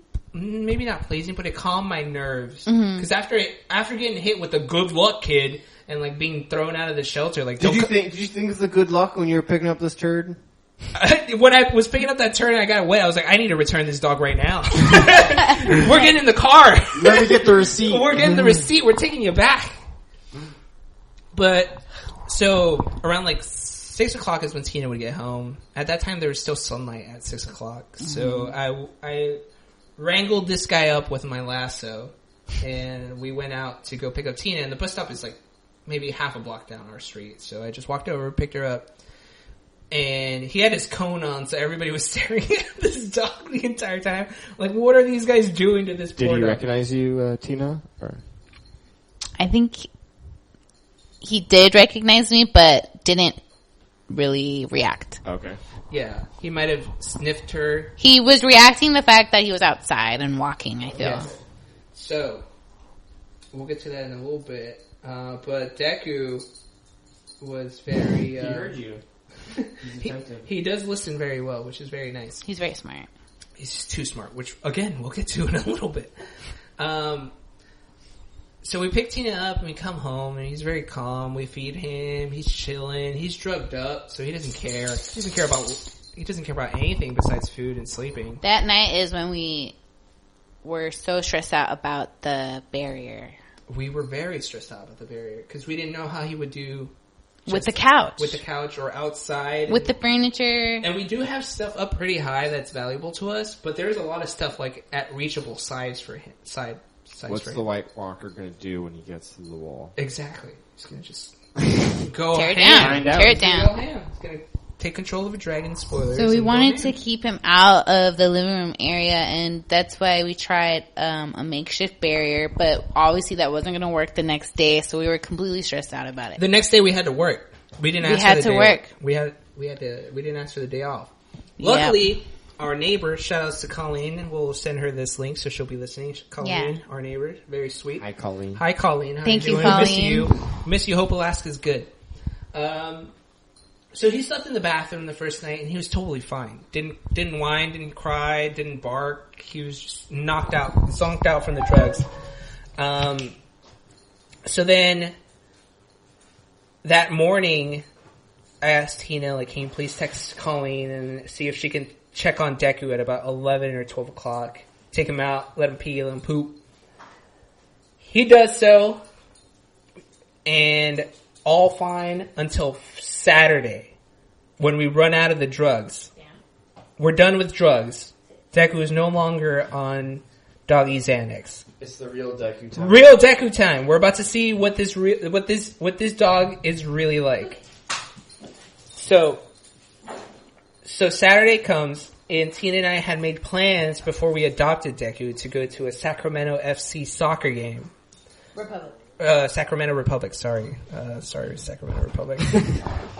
We're going to this soccer game at 7:30 in the evening on Saturday. And we're like, okay, well, it'll be fine. He's been comfortable in the bathroom the last 2 days. We're going to go to this soccer game, leave him in the bathroom, and if anything, the neighbor can come over and check on him. Mm-hmm. And so we're like still stressed out about this dog. Are the doors closed? The doors in the bathroom are closed, so he just has the bathroom. It's a big bathroom. We're not like encaging our dog. I went into the bathroom to use it, and I was like, I could probably work out in here. Yeah, you could definitely. I could probably put you in there tonight. I stretch in there. You would sleep comfortably. I mean, yeah, it's a big bathroom. And by that time, because we had gone to the work, we downloaded an app on my iPad that I leave at home here to watch him, to make sure that it's like a camera. He wasn't crying or barking, whatever. So we had this app going, and we always have it on when we leave the house. Even to today. I mean, he's 100% fine, and sometimes we even forget to check on him. Mm. But it's still for precautionary measures. So we set that iPad thing on Saturday, and we end up going to the soccer game with Tina's coworker at the time. Mm-hmm. And we get there maybe an hour early to 30, 45 minutes early, get parking, and then get food truck food and watch the game. Get our seats, because I think it's like first come, first serve seats, like wherever you... Whatever, yeah. So 7:30 comes, the game starts, and we're like, alright, let's check on this dog real quick. And we turn on the camera, and the door is wide open. He opened the bathroom door. Okay, obviously it's alarming. Because where's the dog? Where's the dog? But two, the same lock for the door, for the bathroom door, like how you open it, by pushing it down, you could open the front door. You just push it down. If we're in a handicap apartment, it's very easy to open the... So it's just like it's a regular, like, handle. Just handle. Yeah. So, like, the dog could, like, jump easily and smack it down, and then it could open the door. And he could use his nose to get out. You guys are... We were panicking. And we're like, okay, we just got here. The game just started. We need to relax. We're like thinking maybe we're too concerned. So we're like, I couldn't even enjoy the game. I think I even got a nosebleed at a point because I was so stressed out. I don't know. I don't remember. I just have health issues. Maybe we went... I don't know. Maybe we went, maybe not even an hour into the game. We stayed for the halftime. We went until halftime. Okay. Like, okay, we'll leave at halftime. An hour and a half. Yeah, and then Tina was like, okay, I'm going to buy a merch thing and then we'll head out. So we bought something and then we left. We came home. And right away in the car ride, we're like, okay, if he busted anything, we cannot get mad at him because he wouldn't know why we're like screaming or yelling at him. Yeah. It's like, you know, you said he's smart, but he's not going to know, like, it's not like a child, right? Yeah. I mean, I told you not to do this and you did it. Like, and he's just a dog. That came from our research, right? Yeah. We knew that if he did something, we can't punish him then and there because he didn't do it then and there. He wouldn't know what the fuck we were talking about. Yeah. So not only were we concerned about our things, we were also concerned about the front door. Did you guys keep checking the app? Yeah, it was in the bathroom. So this angle where we could see the bathroom door that leads into our living room / kitchen. So we could see towards the kitchen table, but we couldn't see anything past that. Okay, so like for the people listening, like if he was on the couch, they wouldn't know. We wouldn't be able to see. We wouldn't be able to see. If he was in the kitchen, we wouldn't be able to see. If he was over in the front door, we would not be able to see. Maybe he opened the fridge and made a sandwich and just had a time. Had a beer. If he climbed up on the counters, we wouldn't know. We would have called some girls over. Who would have known? I mean, we didn't know. So we get home. And right away in my head, I'm like, okay, if this dog is smart enough to open our bathroom door, this guy can open our front door. So I was like, okay, you need to be ready to like be mentally prepared in case this dog got out. And we need to be able to like, okay, what's the radius this guy can go? And he is chipped. He is chipped, so we have that to back us up. Luckily, the first thing I do is like check the door. It was locked. It was locked. It was easier to unlock it because you could see that he was probably trying at the door, but that door, our front door is very heavy. Okay. So it would take a lot of effort to really. So you'd have to do it like multiple times.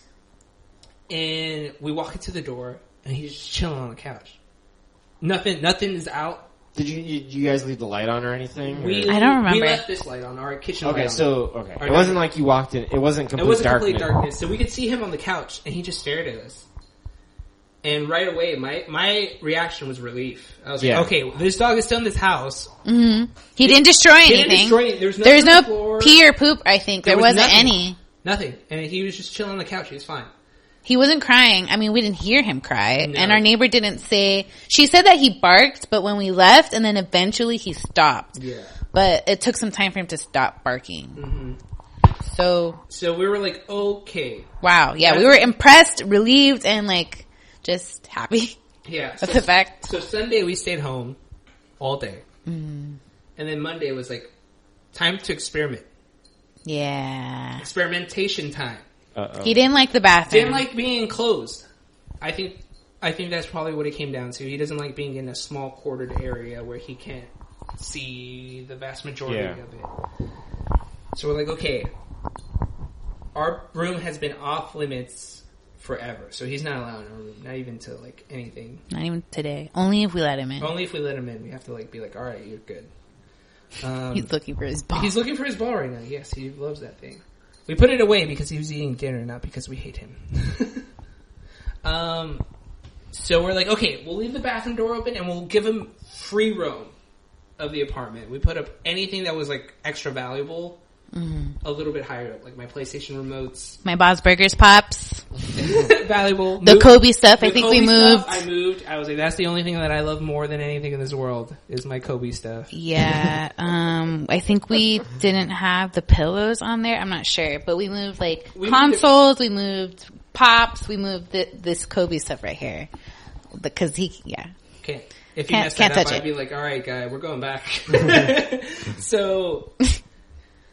We put the camera at an angle where we can see the couch because we know that seems to be his spot. That's where he's going to go. And then also the angle where we can see the door. Because that was the biggest concern. The biggest concern is this guy getting out. Because now he knows how to unlock open the door. Yeah. So the first day, he tries at the door. Yeah. At the front door.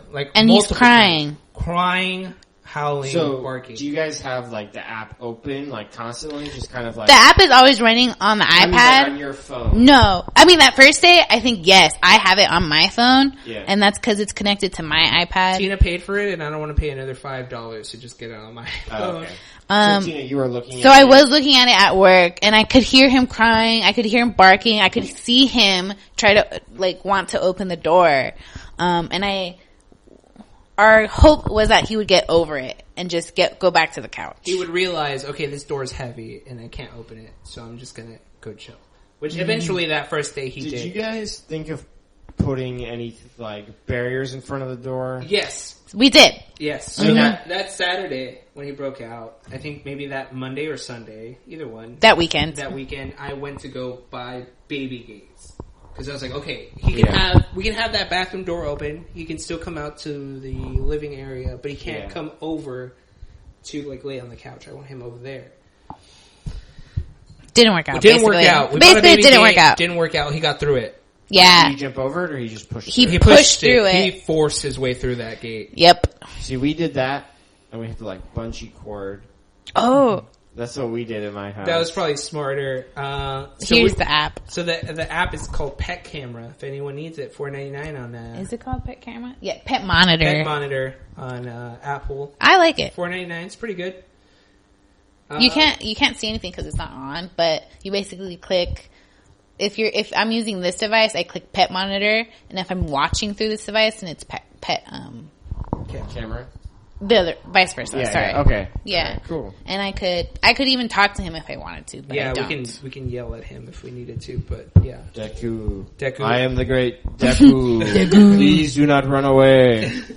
So Monday we came home and the door was open. It was unlocked. It was unlocked. And it wasn't open, but it was. So to unlock it, you press. You just push hard. Yeah. Press it once to unlock it, and then you pull it to open it. So he had unlocked. He had unlocked it, and then it seemed like he gave up after unlocking it because the door didn't open. You know. Does the bathroom door kind of open a little bit? Yeah, it opens it a little bit if you push down, and it's a light door, so even like a light breeze would push it open. But this door, the front door, is pretty heavy, especially because we live next to the train. It needs to be heavy. Great. So this guy, I get in. I'm like, okay, again, thank God. But we need to figure out a way to like baby-proof this door somehow.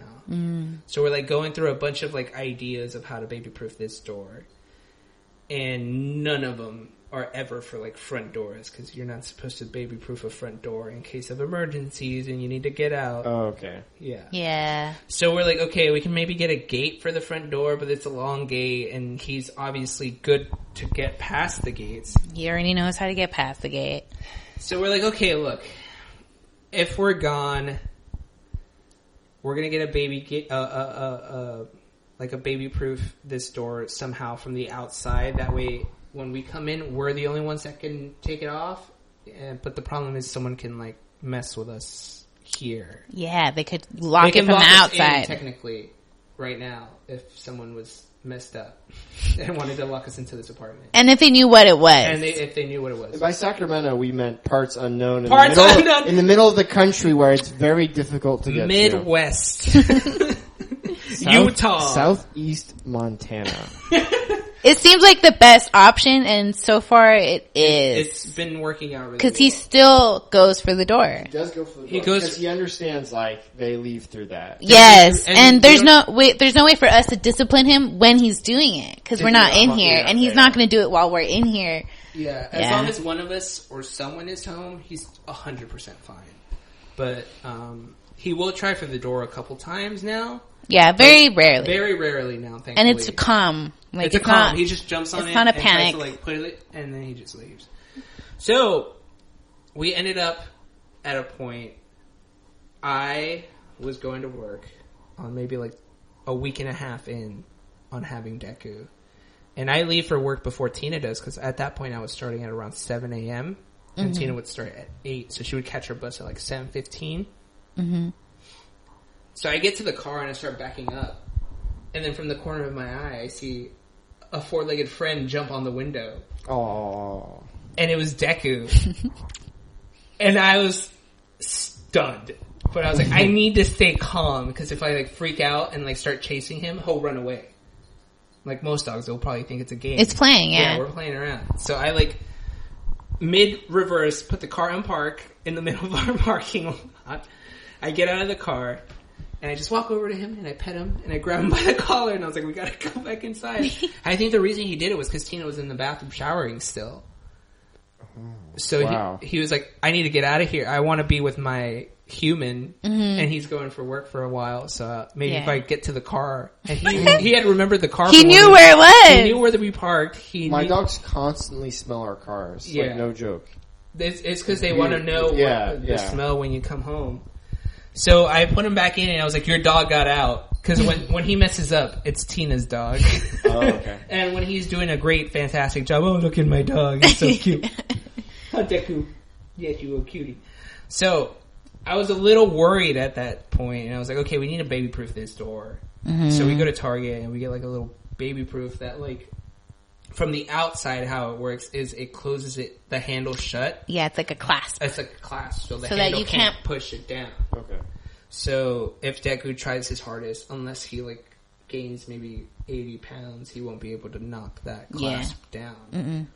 So while we're gone, that clasp is on, and we had told our neighbor, in case of an emergency, this is how you work this clasp to get into our apartment. And she had a spare key at that point, too. Mm-hmm. Shout out to Colleen. Shout out to Colleen. So we did have, and in case of an emergency, please let my dog out routine kind of thing, right? If there's a fire or anything like that. So that was that spectacle of this guy learning how to open doors. All right. Yeah, so I guess let's fast forward a little bit till now. How is he good? How is he now? Is he good? He better? Same? He's way better. I mean, there was a lot of things that we needed to work on. We went to training to adult dog level 1 training at Petco, and it helped so much. Did he get his diploma? No, because the trainer. He's a great trainer. He was really good. He loved working with Deku, but he wasn't really prepared, or the timing was off. He didn't have our certificate.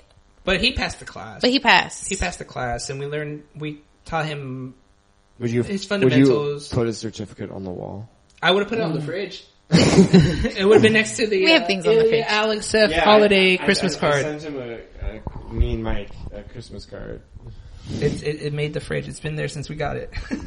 We obviously always need to work on things, like keep practicing and stuff, so he listens more.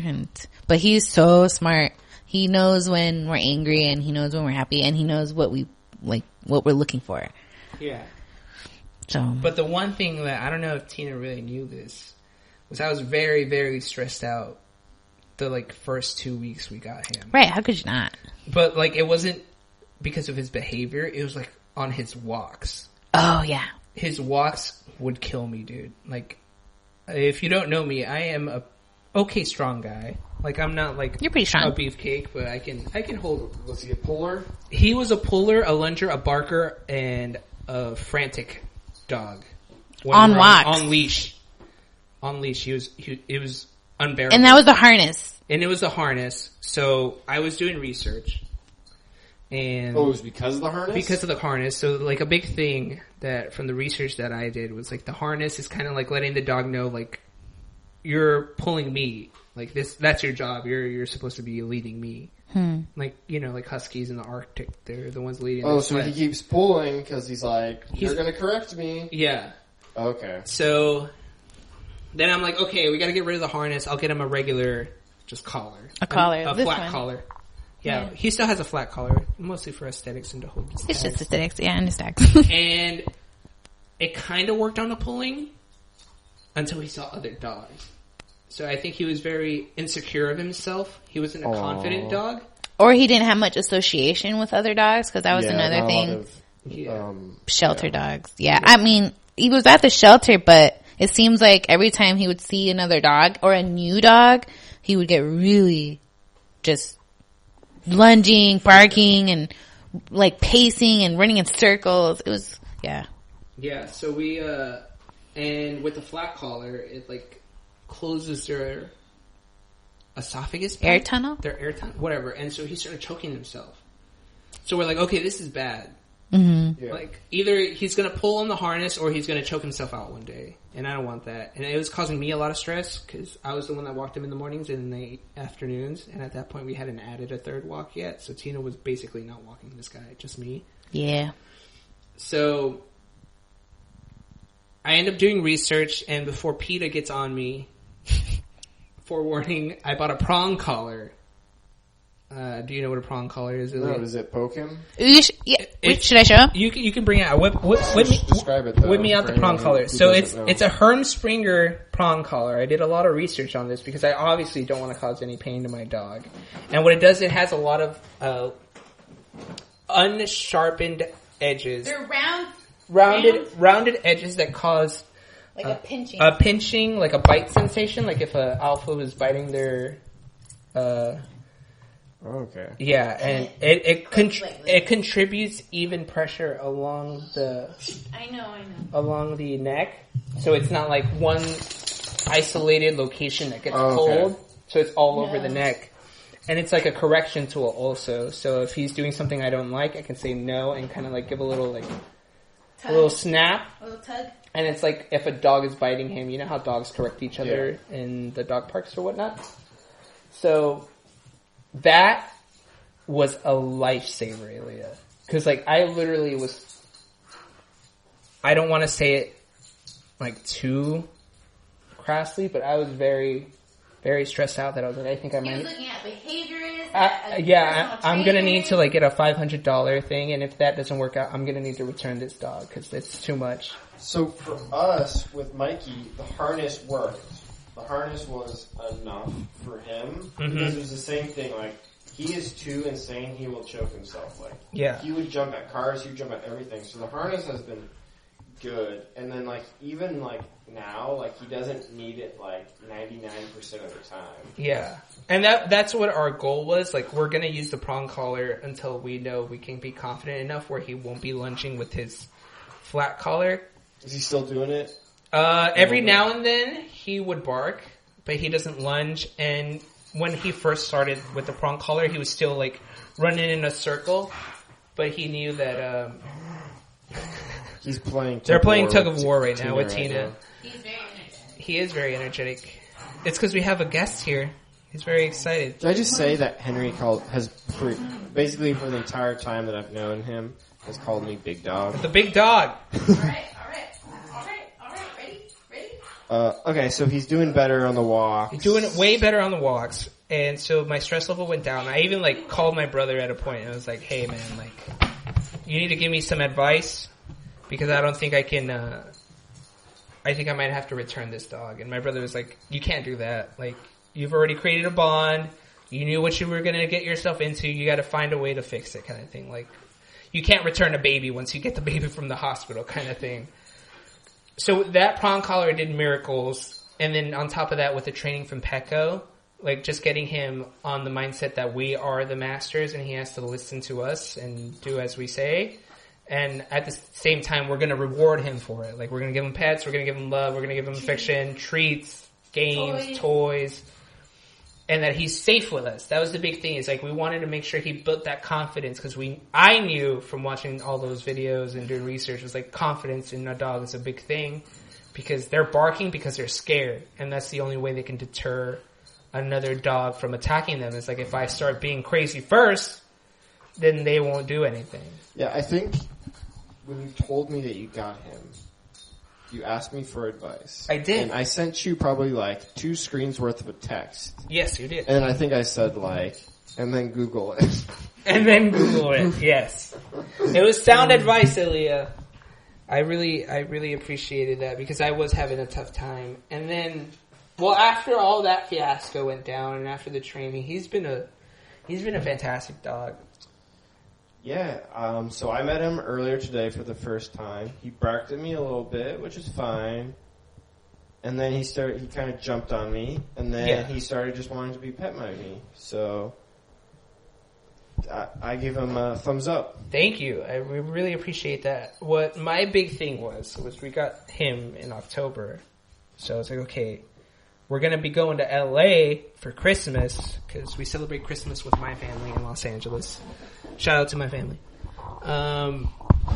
And there are 3-year-olds and there was a 3-year-old and a newborn children at the time. So I was like, okay, I need to make sure this guy is trained and he's calm around other people, at least to a point where I can be calm. I can tell him like, no, don't do this, and it'll keep me calm too, because then I don't have to worry about him biting my brother. Henry's basically stressed out from October all the way till maybe January. Until January 1st, yes. I was very stressed because of New Year's also. You brought him down, very little kids. Did you keep him on the leash? Or? We did keep him on the leash up until we got to the backyard of their house.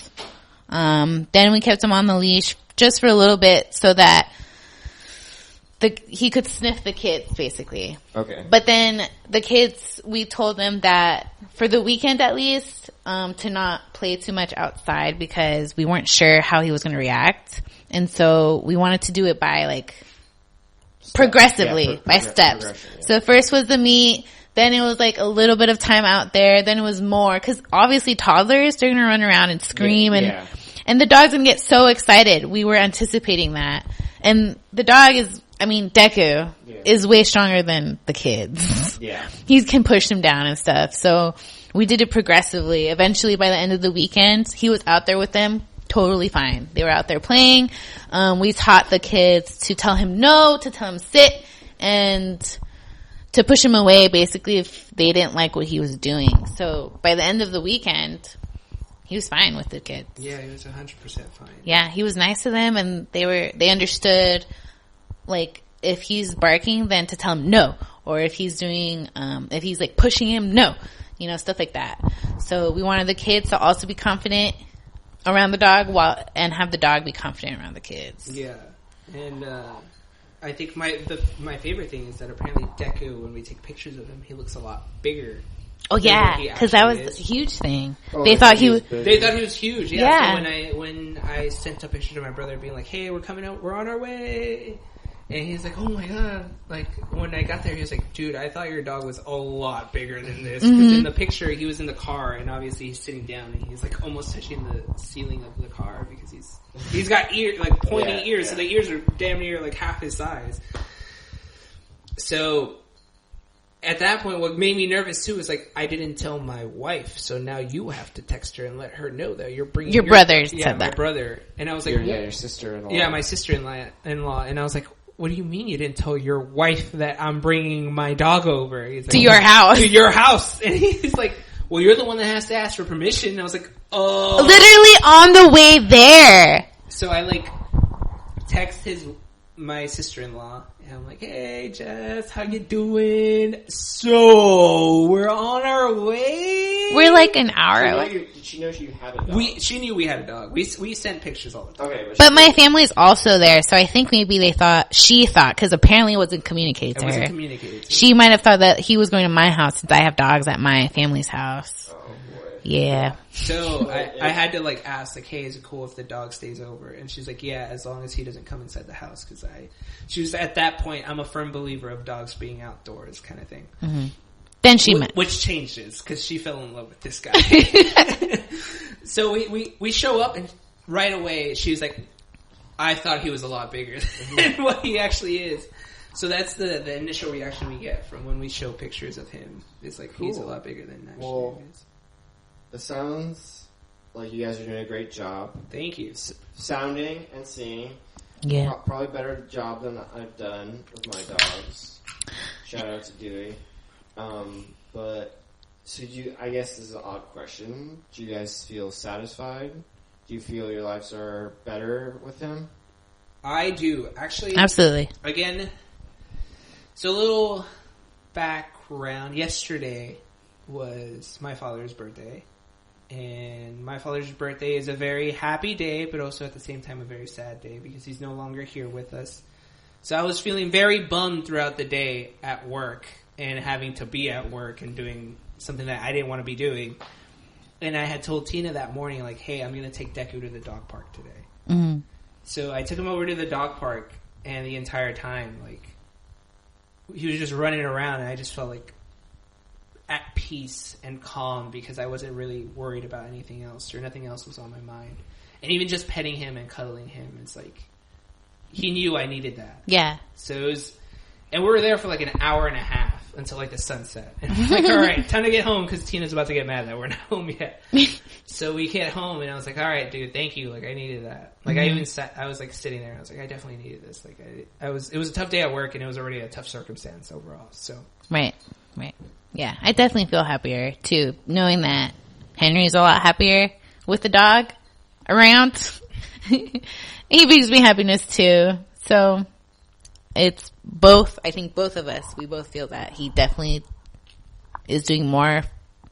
He's doing as equal as we are for him. Like he does as much as we do for him. Yeah, maybe he doesn't chip in for rent. Nah. Or for any of the food. Not yet. Not yet. Beverly Hills Chihuahua Part 4. Or dog show number 1. Dog show Westminster. Here we come, baby.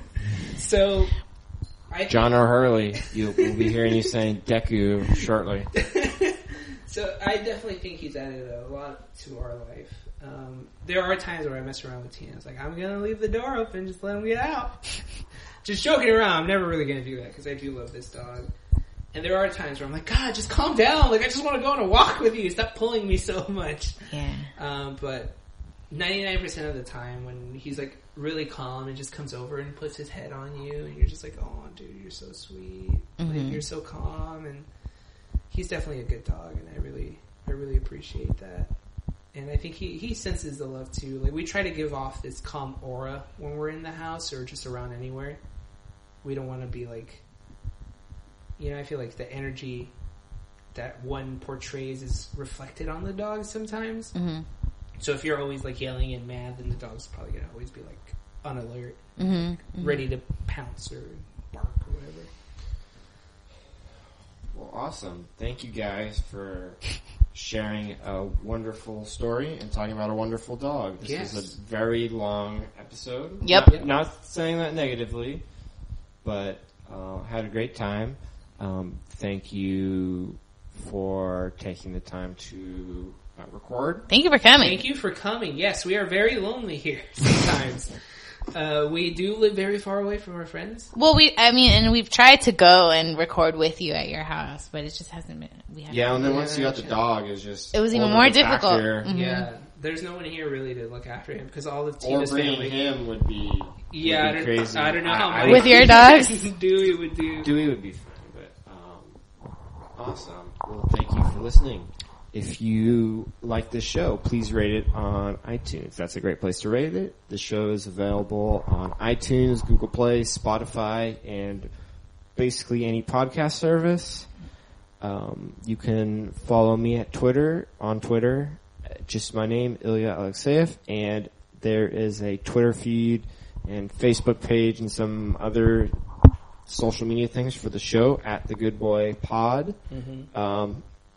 Post just a few things in between episodes, and I post when episodes go live. So, thank you for listening. And do you know what I'm going to say at the end? You know what my sign off is? I don't remember it off the top of my head, Ellie. What is it? Keep petting those dogs. Keep petting those dogs. Keep petting those dogs, people.